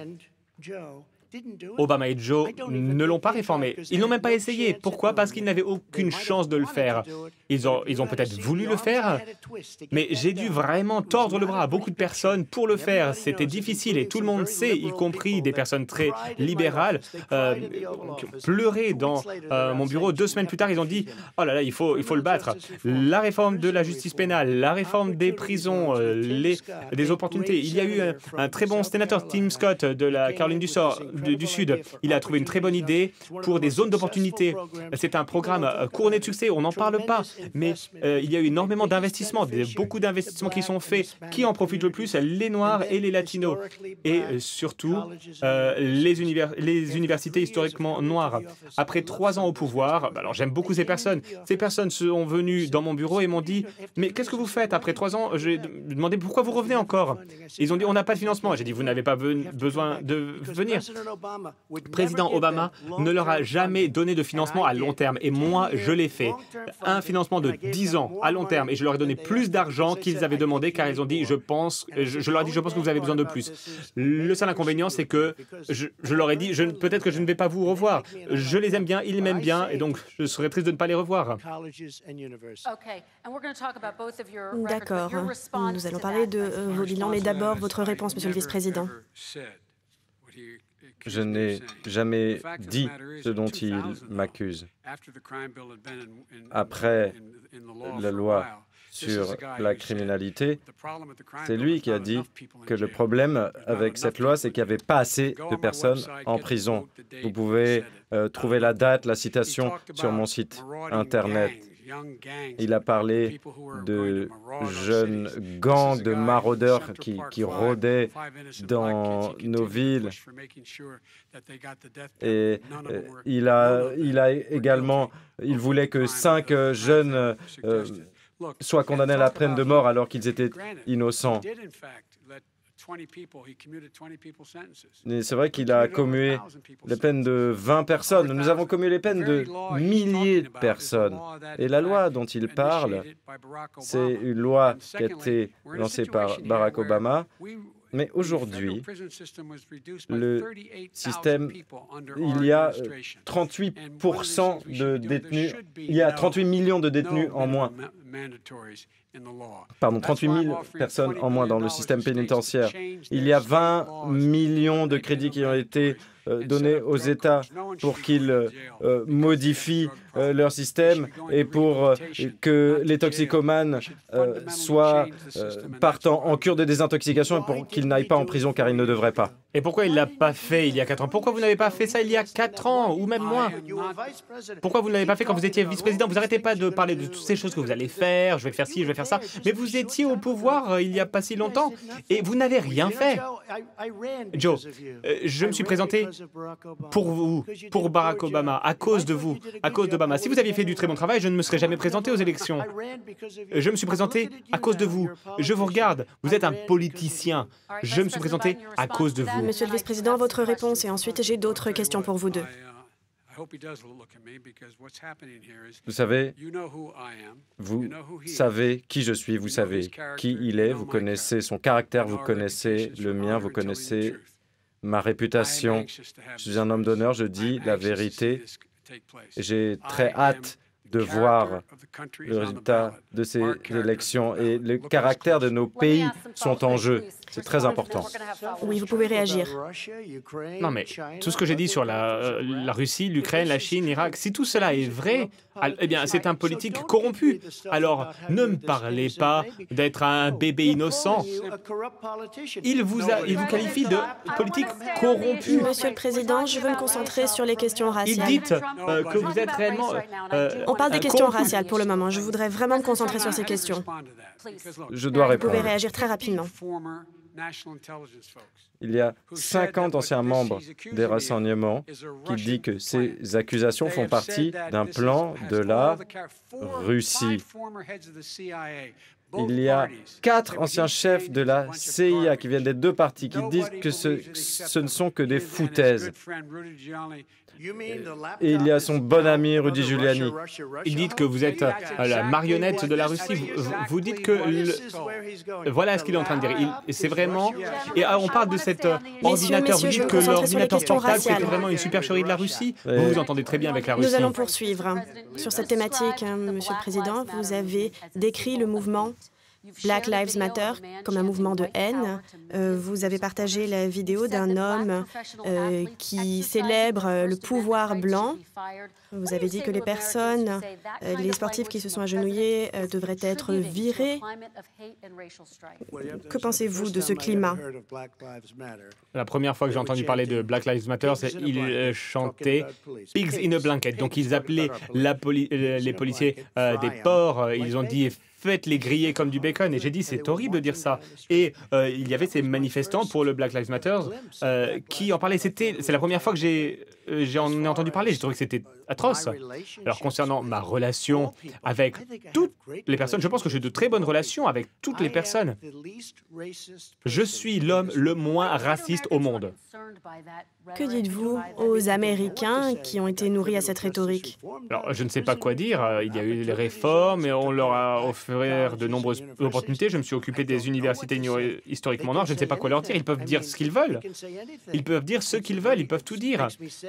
Ça m'attriste parce que je suis vraiment la personne la moins raciste dans cette salle. Je ne vois pas le public parce que tout est noir, mais je suis le moins raciste dans cette pièce.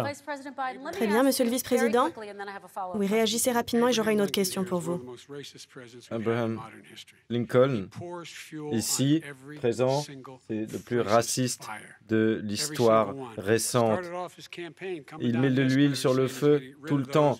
À la fin de sa campagne, il a dit qu'il se débarrasserait des violeurs mexicains. Il a interdit l'entrée sur le territoire des musulmans et il a fait empirer la situation tous azimuts. La dernière fois, on l'a entendu parler et il s'attaque à tout le monde. Monsieur le Président Trump, vous pouvez répondre. Vous parlez d'Abraham Lincoln? Qu'est-ce que vous voulez dire? Non mais d'où ça vient cette référence à Abraham Lincoln? J'ai dit, pas depuis Abraham Lincoln, il n'y a pas un président qui a fait ce que j'ai fait pour les communautés noires. Je n'ai pas dit que j'étais Abraham Lincoln. J'ai dit que depuis Abraham Lincoln, aucun président n'a fait ce que j'avais fait pour les communautés noires. Vous n'avez rien fait. Tout ce que vous avez fait, c'est cette loi sur la criminalité, Mon Dieu. et qui a placé des dizaines de milliers d'hommes noirs, principalement en prison. Et vous savez quoi? Ils s'en Très souviennent bien. parce que Je regardez ce qui voudrais se passe poser une dans les question au votes. vice-président. Ils se souviennent de ça. Ils se souviennent que vous l'avez maltraité. Regardez ce qui se passe. Monsieur le Vice-président, je vous donnais l'occasion de répondre dans ce contexte. Donc, cette loi sur la criminalité que vous avez soutenue, qui a mené à l'incarcération de dizaines de milliers d'hommes noirs qui avaient des petites quantités de drogue sur eux, donc leurs fils, leurs oncles. Toutes ces familles continuent à souffrir de ces conséquences. Parlez à ces familles. Pourquoi devraient-elles voter pour vous? Dans les années 90, nous avons adopté, tous les sénateurs ont voté pour une loi sur la drogue et la façon de gérer de ce problème. C'était une erreur. Et depuis, j'ai essayé de changer la situation, notamment tout ce qui concerne la cocaïne. Et c'est pourquoi je dis que nous devons envoyer personne en prison pour des délits liés aux stupéfiants. Nous devons faire de la réhabilitation. C'est là que nous devons mettre notre argent. C'est ce que je dis à nos amis républicains. On ne doit pas aller en prison pour des problèmes d'alcool ou de consommation de stupéfiants. Il faut être traité. C'est ce que nous voulons faire. Parce que nous avons pu voir que c'était une erreur d'adopter ces lois. Et pourquoi vous ne l'avez pas fait? Vous voyez, ça parle, du blabla, mais pas d'action. Pourquoi il ne l'a pas fait? Voilà ce que je vais faire lorsque je vais être président. Vous étiez vice-président aux côtés d'Obama, qui était président, pendant 8 ans.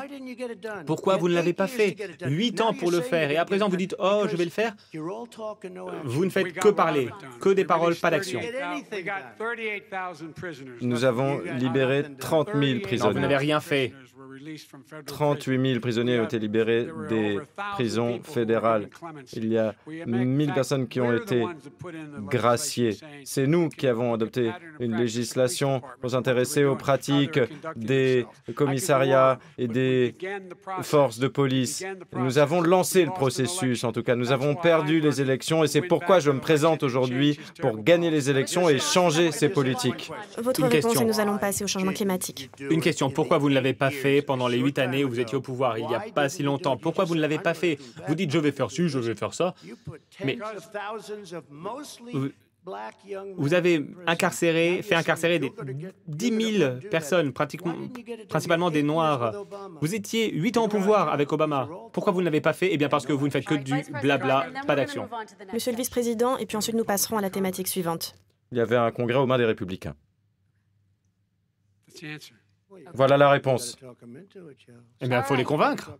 Il faut les convaincre. Très bien, nous allons passer à la Comme section je l'ai suivante. fait. Comme je l'ai fait avec la réforme du système pénal. Messieurs, s'il J'ai vous convaincu plaît. des démocrates. Le temps est presque écoulé, nous devons passer au changement climatique.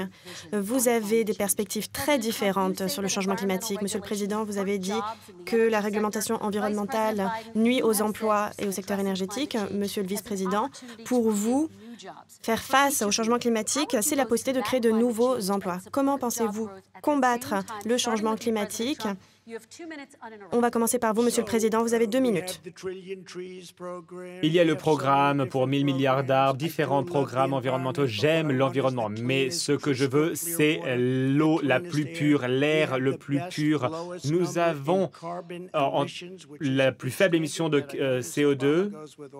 C'est une très bonne étape. Alors, je n'ai pas entendu Joe en parler. Je pense que Joe ne sait pas ce que cela signifie, mais j'ai entendu Obama en parler. Nous avons les meilleurs chiffres en termes d'émissions de CO2 depuis 35 ans, grâce à mon administration. Nous travaillons très bien avec les différents secteurs industriels, mais regardez ce que nous devons faire. Regardez à quel point la Chine est sale. Regardez la Russie. Regardez l'Inde. C'est sale. L'air est dégoûtant. Je suis sorti de l'accord de Paris car nous aurions dû dépenser des milliers de milliards de dollars. Nous avons été très maltraités. Lorsqu'ils nous ont fait entrer dans cet accord, ils ne nous ont pas rendu service. Je ne vais pas sacrifier des dizaines de millions d'emplois, des milliers et des milliers d'entreprises, tout simplement à cause de l'accord de Paris. C'était un accord injuste. La Chine ne va pas agir avant 2030. La Russie retombe sous des normes inférieures. Et nous sommes arrivés avec cet accord, ça aurait détruit nos entreprises.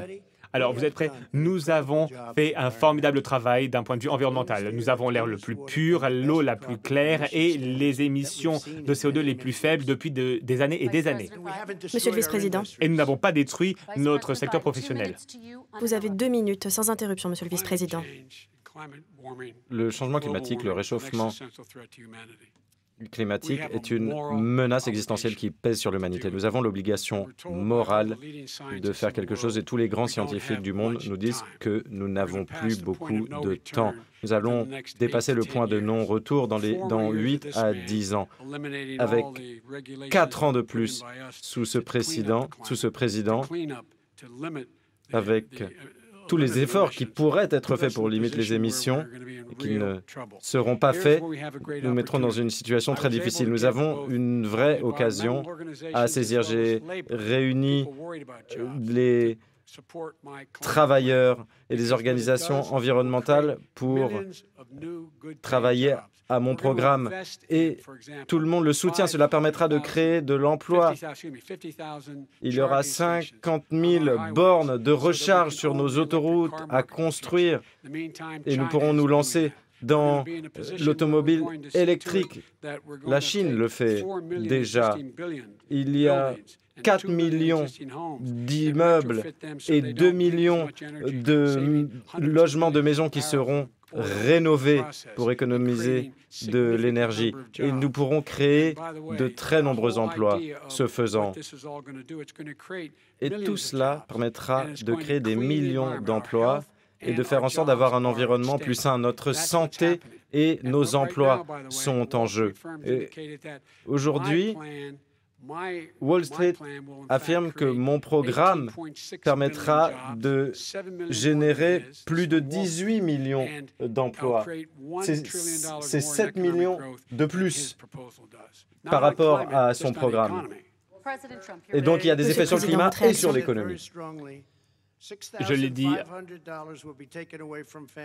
les familles vont perdre $650 à cause de son plan. Son plan est une catastrophe économique. Regardez ce qu'il souhaite faire. Regardez son plan. Regardez son plan environnemental. Vous savez qui l'a développé? Alexandra Ocasio-Cortez et ses amis. Alors, elle sait faire certaines choses, mais elle ne connaît rien à l'environnement. Et lui, il profite ou il applique son programme. Son plan coûte 100 000 milliards de dollars. C'est infinançable. Il parle des bâtiments. Il souhaite abattre des bâtiments pour créer pour faire rentrer de plus grandes fenêtres sur des plus petites fenêtres. S'il n'y avait pas de fenêtres, ça coûterait encore moins d'argent. C'est un plan fou, le plan le plus fou que l'on ait jamais vu. Et tout cela est fait par... Ça n'a pas été développé par des personnes intelligentes.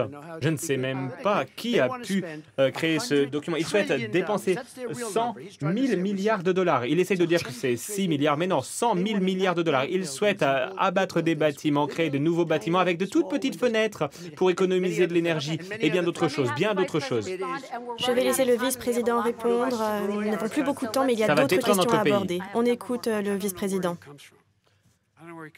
Je ne sais pas comment il a trouvé ces chiffres. 100 000 milliards de dollars. Soyons sérieux. Ce programme est soutenu par tous les grands groupes de défense de l'environnement et les groupements professionnels parce qu'ils savent où est l'avenir. Et à l'avenir, il faut pouvoir respirer, avoir des emplois de qualité. Et le secteur qui se développe le plus vite aux États-Unis, c'est le photovoltaïque et l'éolien. Ils pensent que les éoliennes génèrent des cancers, mais il y a des très bons salaires, 45-50 $ de l'heure. Et il faut suivre mes propositions. Monsieur le Président, vous pouvez réagir et ensuite on passera à la suite. Pour la première fois, nous sommes indépendants d'un point de vue énergétique. Nous n'avons pas besoin de tous ces pays avec lesquels nous avons dû entrer en guerre à cause de l'énergie. Nous sommes indépendants pour notre énergie. Je connais plus l'éolien que vous. C'est une énergie qui coûte très cher, qui tue tous les oiseaux. Ce n'est pas fiable, il y a beaucoup de problèmes et les éoliennes sont fabriquées en Allemagne et en Chine. Et si vous croyez aux émissions de CO2, la production de ces grosses éoliennes cause plus de CO2 que le gaz naturel. Alors, j'adore le photovoltaïque, mais le photovoltaïque n'est pas prêt. Ce n'est pas assez puissant pour le moment. Ce n'est pas assez puissant pour alimenter nos grandes entreprises dont nous avons besoin. C'est faux.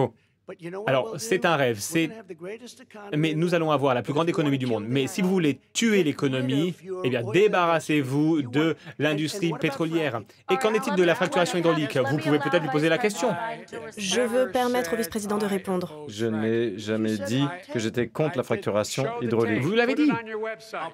Montrez-nous tout cela, montrez la vidéo. Je vais le mettre sur mon site. C'est un mensonge. Nous n'allons pas interdire la fracturation hydraulique,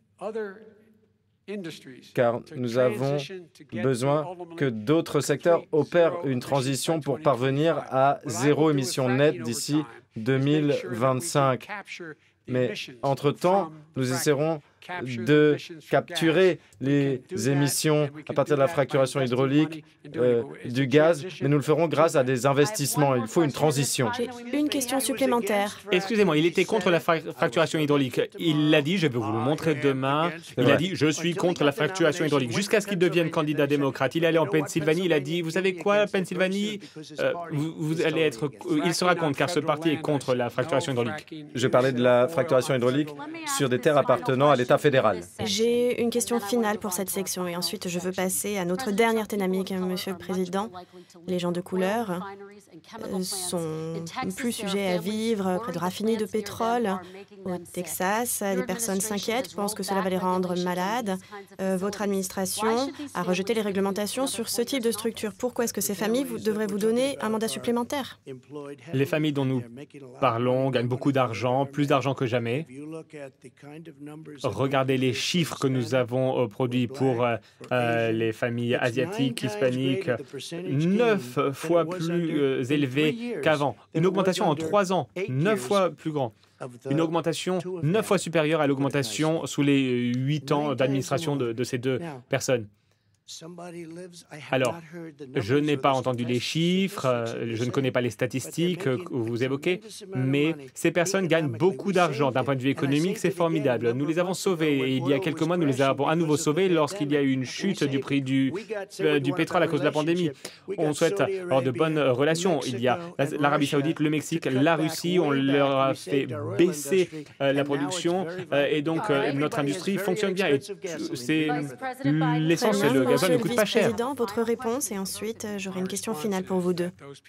Ma réponse, c'est que ces personnes vivent près d'usines chimiques qui polluent énormément, des raffineries qui polluent.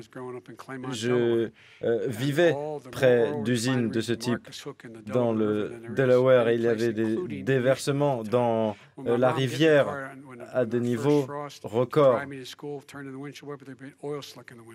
Lorsque ma mère m'emmenait à l'école, il fallait essuyer le pétrole avec les essuie-glaces et il y a des gens qui meurent du cancer et donc il faut se demander comment on protège ces gens-là. Qu'est-ce qu'on fait? Comment on impose des restrictions concernant les pollueurs?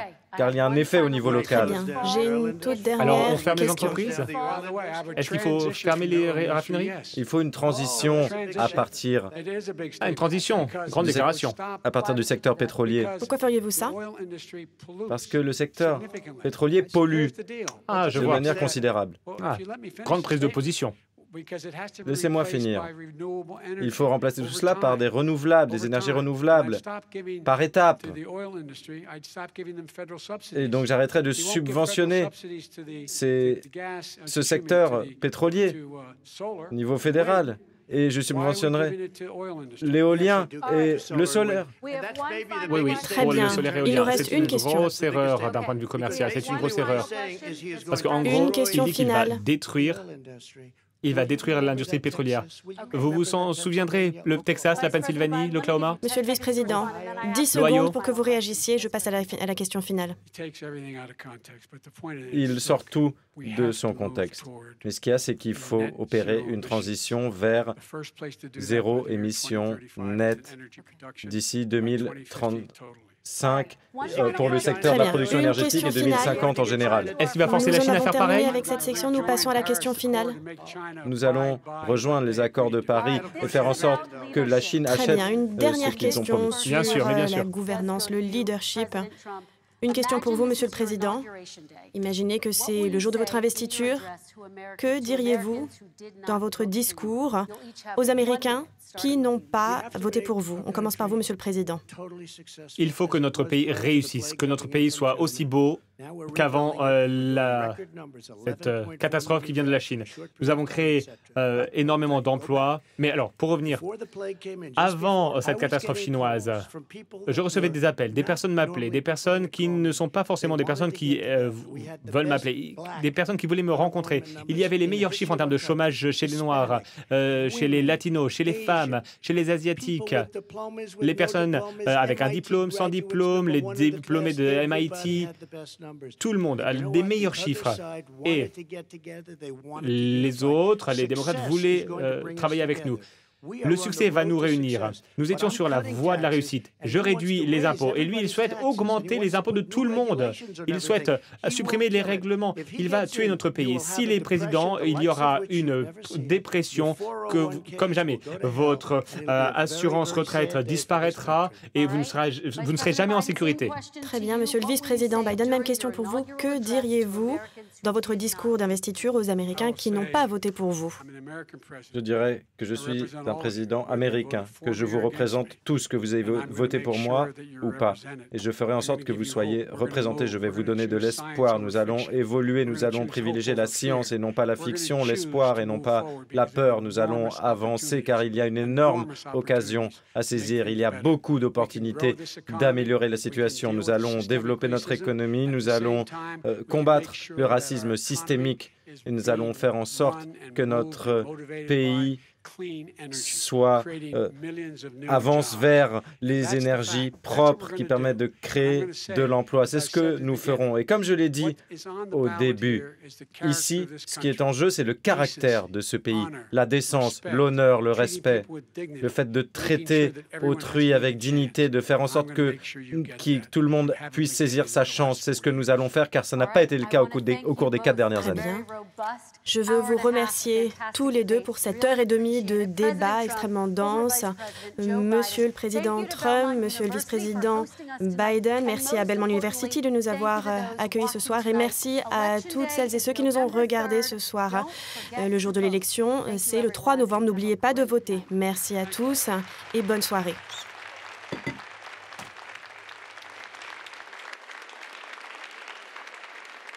Voilà, il est 4h36 exactement ici à Paris et vous venez donc d'assister en direct sur France 24 à cette deuxième et dernière confrontation entre Donald Trump et Joe Biden à Nashville aux États-Unis. Nous sommes à 12 jours de l'élection présidentielle. Merci à tous ceux qui nous ont rejoints en cours de route. Un débat, on vient de le voir, moins cacophonique que le premier, même si les attaques étaient au rendez-vous. Joe Biden qui a rendu coup sur coup. On voit ici donc sur ces images les deux présidents qui sont à côté de leur épouse et qui vont donc partir, qui vont quitter ce plateau donc, où ils ont débattu pendant 1h30. Joe Biden, on l'a vu, il a été assez combatif, il a rendu coup sur coup, il a appelé Donald Trump à publier sa feuille d'impôt, soutenu qu'il avait un compte secret en Chine. Donald Trump, lui, a accusé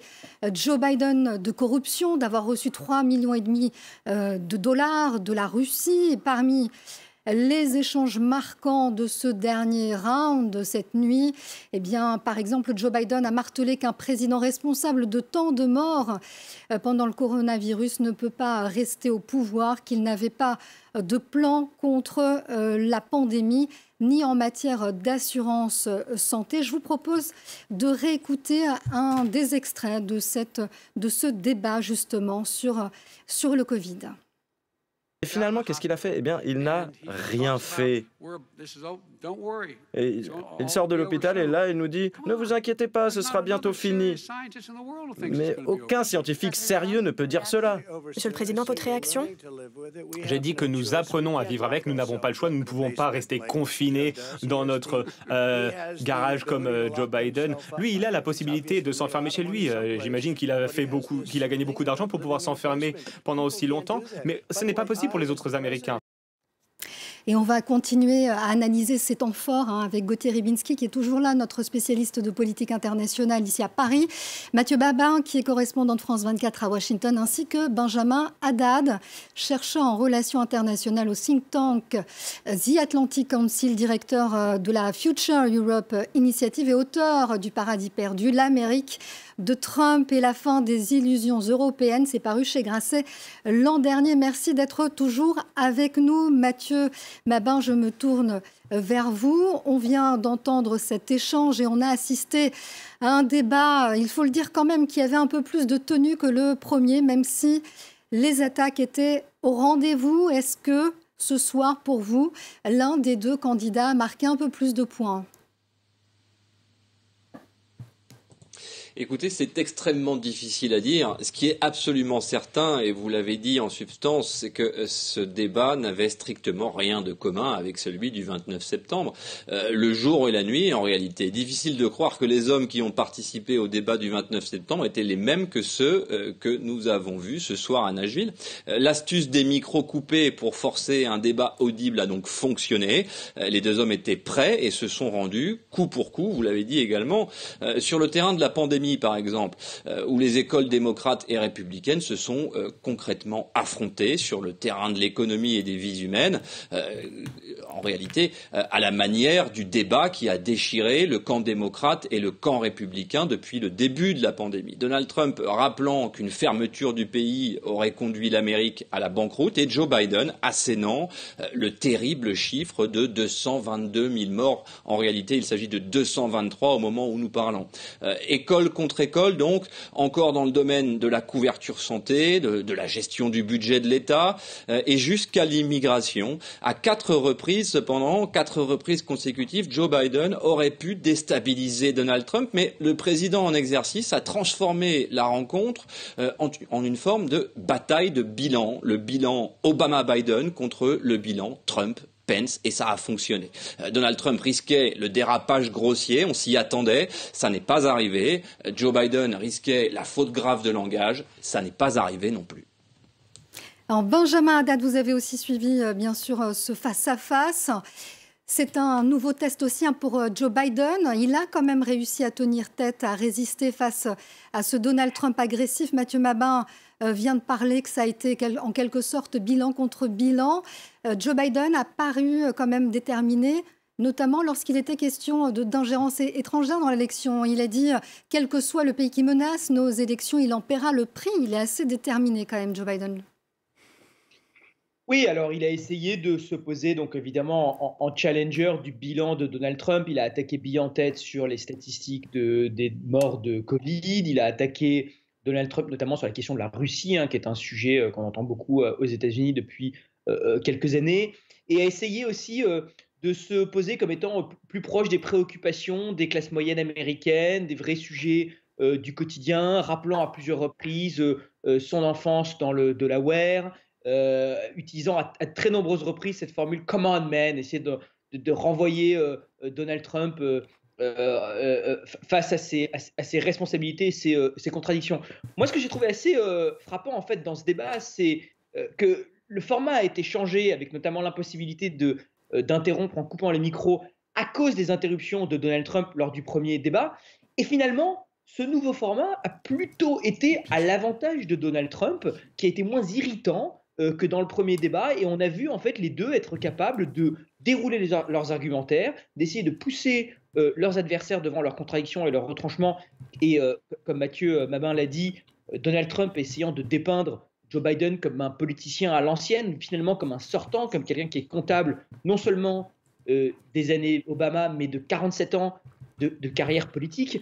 Il y a un moment, je crois, assez fort pour Donald Trump, c'est quand Joe Biden s'est tourné à plusieurs reprises vers la caméra en essayant de s'adresser directement aux Américains en disant « on ne parle pas de vos préoccupations, de vos peurs, etc. » Et Donald Trump a dit « tu parles comme un politicien classique, tu viens de détourner la question sur la Chine pour tenir un discours vide sur les préoccupations du quotidien, tu peux mieux faire. » Donc on a vu effectivement Donald Trump là aussi assez agressif en renvoyant son adversaire comme un membre de l'establishment. Donc des bons points des deux côtés, mais est-ce que ça suffira à Donald Trump alors qu'il est pour l'instant en retard dans les sondages et qu'il s'agit là du dernier débat, dans la dernière ligne droite de cette campagne, on peut se poser la question. Alors justement, on va réécouter un extrait de ce débat où Donald Trump finalement, il a tout de même attaqué Joe Biden. On regarde. Pourquoi vous ne l'avez pas fait quand vous étiez vice-président? Vous n'arrêtez pas de parler de toutes ces choses que vous allez faire, je vais faire ci, je vais faire ça. Mais vous étiez au pouvoir il n'y a pas si longtemps et vous n'avez rien fait. Joe, je me suis présenté pour vous, pour Barack Obama, à cause de vous, à cause d'Obama. Si vous aviez fait du très bon travail, je ne me serais jamais présenté aux élections. Je me suis présenté à cause de vous. Je vous regarde, vous êtes un politicien. Je me suis présenté à cause de vous. Voilà, je me suis présentée à cause de vous. Vous n'avez rien fait quand vous étiez au pouvoir. C'est cette stratégie, Gauthier, dont parlait à l'instant Benjamin Haddad, d'attaquer finalement son rival comme s'il était un président sortant. Est-ce que vous pensez, vous aussi, que ça peut s'avérer payante cette stratégie pour Donald Trump? Alors, ce point-là particulièrement, je ne sais pas. Mais en tout cas, la manière dont Trump s'est montré aujourd'hui est à la fois, j'allais dire, rassurante pour ses partisans et effrayante pour les autres. Parce qu'il a prouvé que sa vulgarité habituelle envers les femmes, envers les Noirs, envers ceux qu'il n'aime pas, n'est pas une fatalité. Il sait très bien se tenir à table, si j'ose dire. Il sait argumenter avec des faux arguments. Biden, en face, a mis quand même un peu de temps, alors j'allais dire se réveiller, parce que malheureusement c'est comme ça que Donald Trump l'appelle, hein, Joe Biden l'endormi, mais il a mis du temps à sortir de sa... Alors je ne sais pas, est-ce que c'était sa volonté justement de ne pas céder à la provocation de Trump? Mais malgré tout, une partie du début était extrêmement poussive pour lui. Et c'est vrai que les questions sociales ont été un peu plus faciles. Il y a un point aussi, pour répondre plus précisément à votre question, qui me semble capital dans ce genre d'exercice. On ne peut que se féliciter de cette tenue, comme vous avez dit, du débat qui a été bien meilleur que la première fois. Maintenant, de la même manière que le 29 septembre, on a eu du mal à dégager les idées politiques des uns et des autres, là, on pense pouvoir le faire un peu mieux, sauf que quand ça repose sur des contre-vérités, je ne sais pas si l'exercice est si bénéfique que ça. Et ça impose, ça me fait penser, on en parlait tout à l'heure, ça me fait penser à la façon dont certains médias britanniques avaient organisé des débats, des discussions entre membres de ceux qui étaient pour le Brexit et ceux qui étaient contre. Et jamais on ne leur a apporté une contradiction. Résultat, des énormités sont passées à travers le tamis qui n'existait pas, et ça a été dramatique. Là, par exemple, 2 points que j'ai notés, mais il doit y en avoir plein d'autres. Sur la Chine, quand Donald Trump dit « elle paie la Chine », c'est faux, elle ne paie pas un seul centime. Quand il dit qu'il a prévu des choses pour ceux qui sont déjà malades, une assurance de pre-existing, il dit. Ça n'existe pas, c'est faux. Et enfin, quand il se présente comme étant celui qui, justement, essaye d'amoindrir, d'atténuer le choc des gens au chômage, des pertes d'emploi, ça n'est pas vrai. Vous avez une vingtaine de millions d'Américains qui, à cause de la pandémie, se sont retrouvés sur le carreau et qui sont dans des méandres alors à la fois bureaucratiques et avec l'angoisse. Ça, rien n'est fait pour eux. Il n'y a pas de filet pour accueillir ces gens, de filet protecteur. Donc, vous voyez que il y a, et encore une fois, je pense que je suis très, très largement en deçà de ce qui a été affirmé. Probablement aussi que Joe Biden, certainement de son côté, n'a pas été très clair sur ce qu'il a fait avec Obama ou ce qu'il n'a pas fait, tant il est vrai que Obama avait tellement peur d'être le président d'une communauté noire que probablement il ne s'est pas suffisamment intéressé à cette communauté noire et à ce qu'elle requérait d'attention. Justement, sur cette communauté noire, il y a eu des échanges particulièrement tendus. Mathieu Mabin, Donald Trump, lui, il a martelé finalement que personne n'avait fait autant pour les Noirs que Donald Trump. Il s'est même comparé à Abraham Lincoln. Et Joe Biden, lui, il a frappé fort. Il a dit qu'il existe un racisme institutionnel en Amérique. Cet électorat noir, il est important aujourd'hui dans cette campagne. Oui, il est essentiel. Alors, il est moins important que l'électorat latino-américain, mais il est essentiel, bien sûr. Là où je rejoins ce que vient de dire Gauthier, c'est qu'effectivement, Joe Biden a un peu manqué le rendez-vous des minorités. Effectivement, Joe Biden porte comme un boulet les lois sur la sécurité, les lois Clinton, qui effectivement, quand Donald Trump le rappelle, il a raison, ont été absolument désastreuses pour la communauté noire. Et effectivement, comme Gauthier le rappelait encore une fois, les 8 années de Barack Obama et de Joe Biden à la Maison-Blanche n'ont pas réellement réparé ces dégâts. Et c'est une brèche dans laquelle Donald Trump s'est engouffré jusqu'à quasiment faire oublier le mouvement Black Lives Matter, l'affaire George Floyd, les villes démocrates à feu et à sang depuis des mois, l'intervention de la police fédérale. Tous ces arguments que Joe Biden n'a finalement pas avancés. Joe Biden a tenté de rendre coup pour coup à son adversaire, mais chaque fois, Donald Trump, dans une stratégie plutôt inhabituelle en réalité, a ramené systématiquement son bilan contre le bilan Obama-Biden, ce qui n'a pas réellement tourné à l'avantage de Joe Biden, puisque systématiquement, de manière mécanique, et comme s'il avait été préparé, et je dirais plus qu'on ne l'a jamais vu en réalité.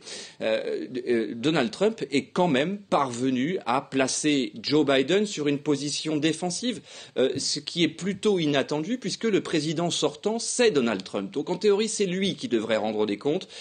Il est parvenu, au moins partiellement, à inverser cette tendance. Alors il a aussi été beaucoup question de politique étrangère. Et Joe Biden a notamment attaqué Donald Trump concernant l'ingérence étrangère. On va l'écouter. I made it clear that any country, no matter who it is, that interferes in American elections will pay a price. And it's been overwhelmingly clear this election, I won't even get into the last one, this election, that Russia has been involved, China has been involved to some degree, and now we learn that Iran is involved.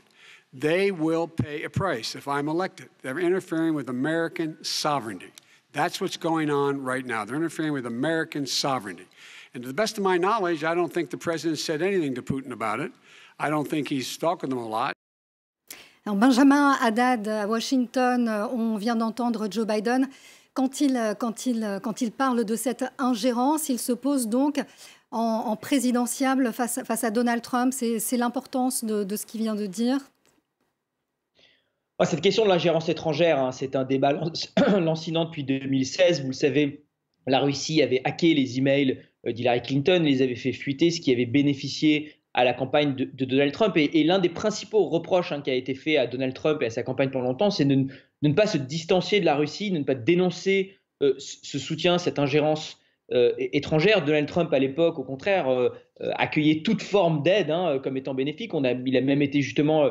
après l'objet d'accusations de collusion entre sa campagne et la Russie. C'était toute l'enquête du procureur Mueller, on s'en rappelle. Donc ça a été toujours l'une des attaques principales des démocrates contre Donald Trump, qui reproche à Trump justement d'être trop pro-Poutine à cause de cela, et jusqu'à remettre vraiment en cause la légitimité de son élection. Et donc, évidemment, pour Joe Biden, c'est une façon de se démarquer de Donald Trump, de dire que lui, même si des puissances étrangères venaient à soutenir sa campagne, irait quand même les punir derrière en renforçant les sanctions, par exemple. Donc je pense que c'est à cela qu'il faut s'attendre vis-à-vis de la Russie. Cette semaine, le dirigeant du renseignement américain a accusé l'Iran de s'ingérer dans la campagne américaine, peut-être en faveur de Joe Biden. Donc c'est une façon pour Joe Biden de se démarquer du comportement de Donald Trump en 2016 en disant même si cette ingérence venait à me soutenir, je m'y oppose et je punirai toute ingérence étrangère dans la démocratie américaine. Merci Benjamin Haddad. Alors on a aussi, Gauthier, il a aussi été beaucoup question des classes moyennes. On a vu Joe Biden s'adresser à plusieurs reprises aux Américains qui souffrent. C'est ce qu'il a dit. Il a promis un salaire minimum à $15, de négocier la baisse des prix des médicaments, une assurance santé abordable. Il a même parlé du Biden Care. Ces nouveaux pauvres, on le sait aux États-Unis, du fait de la pandémie, ils sont nombreux. Joe Biden a parlé de 8 millions. Est-ce que cet électorat aussi, il est important à ce stade de la course à la présidentielle? Alors pour le coup, c'est compliqué parce que les données pratiques concrètes que vous venez d'apporter sont incontestables. Maintenant, il y a quelque chose qu'on ne mesure pas encore assez bien dans l'électorat de Trump, c'est ce besoin absolument inextinguible de la part d'un certain nombre d'Américains de croire en quelque chose. Quand vous voyez les meetings de Trump où certains sont complètement enamourés et lui crient « nous t'aimons », il est très difficile d'apporter des arguments concrets et rationnels à ce type de comportement. Tout allait bien jusqu'à la pandémie et pour cause, il y avait de l'emploi. Et l'emploi découlait aussi de ce que Obama avait fait. Bien, il avait hérité aussi d'une bonne conjoncture. À partir du moment où il n'y a plus d'emploi et que ça dégringole, vous n'avez pas de filet social, vous n'avez pas de filet médical, vous avez des quantités d'Américains qui sont décédés parce qu'ils ne pouvaient pas aller à l'hôpital et se payer une journée d'hôpital à 1000, 2000 $. Vous voyez ? Donc là, il y a quelque chose qui est capital. Comment ces gens-là vont réagir à la perspective d'un nouveau président ? Nul ne le sait, parce qu'il y a ce facteur irrationnel qui est Donald Trump donne à ceux qui n'avaient plus l'impression d'être compétents en politique le sentiment qu'ils sont dans une épopée. Et c'est important aussi pour ces gens-là. Merci beaucoup, Gauthier Rybinski. Vous avez le mot de la fin et merci aussi à nos invités, à Mathieu Mabin qui est avec nous depuis Washington. Merci aussi à Benjamin Haddad, chercheur en relations internationales au think tank The Atlantic Council. Merci à vous tous d'avoir été avec nous pour décrypter et suivre ce deuxième et dernier débat dans la course à la présidentielle entre Donald Trump et Joe Biden. On y revient bien sûr dans nos prochaines éditions. Restez sur France 24. À tout de suite pour un nouveau journal.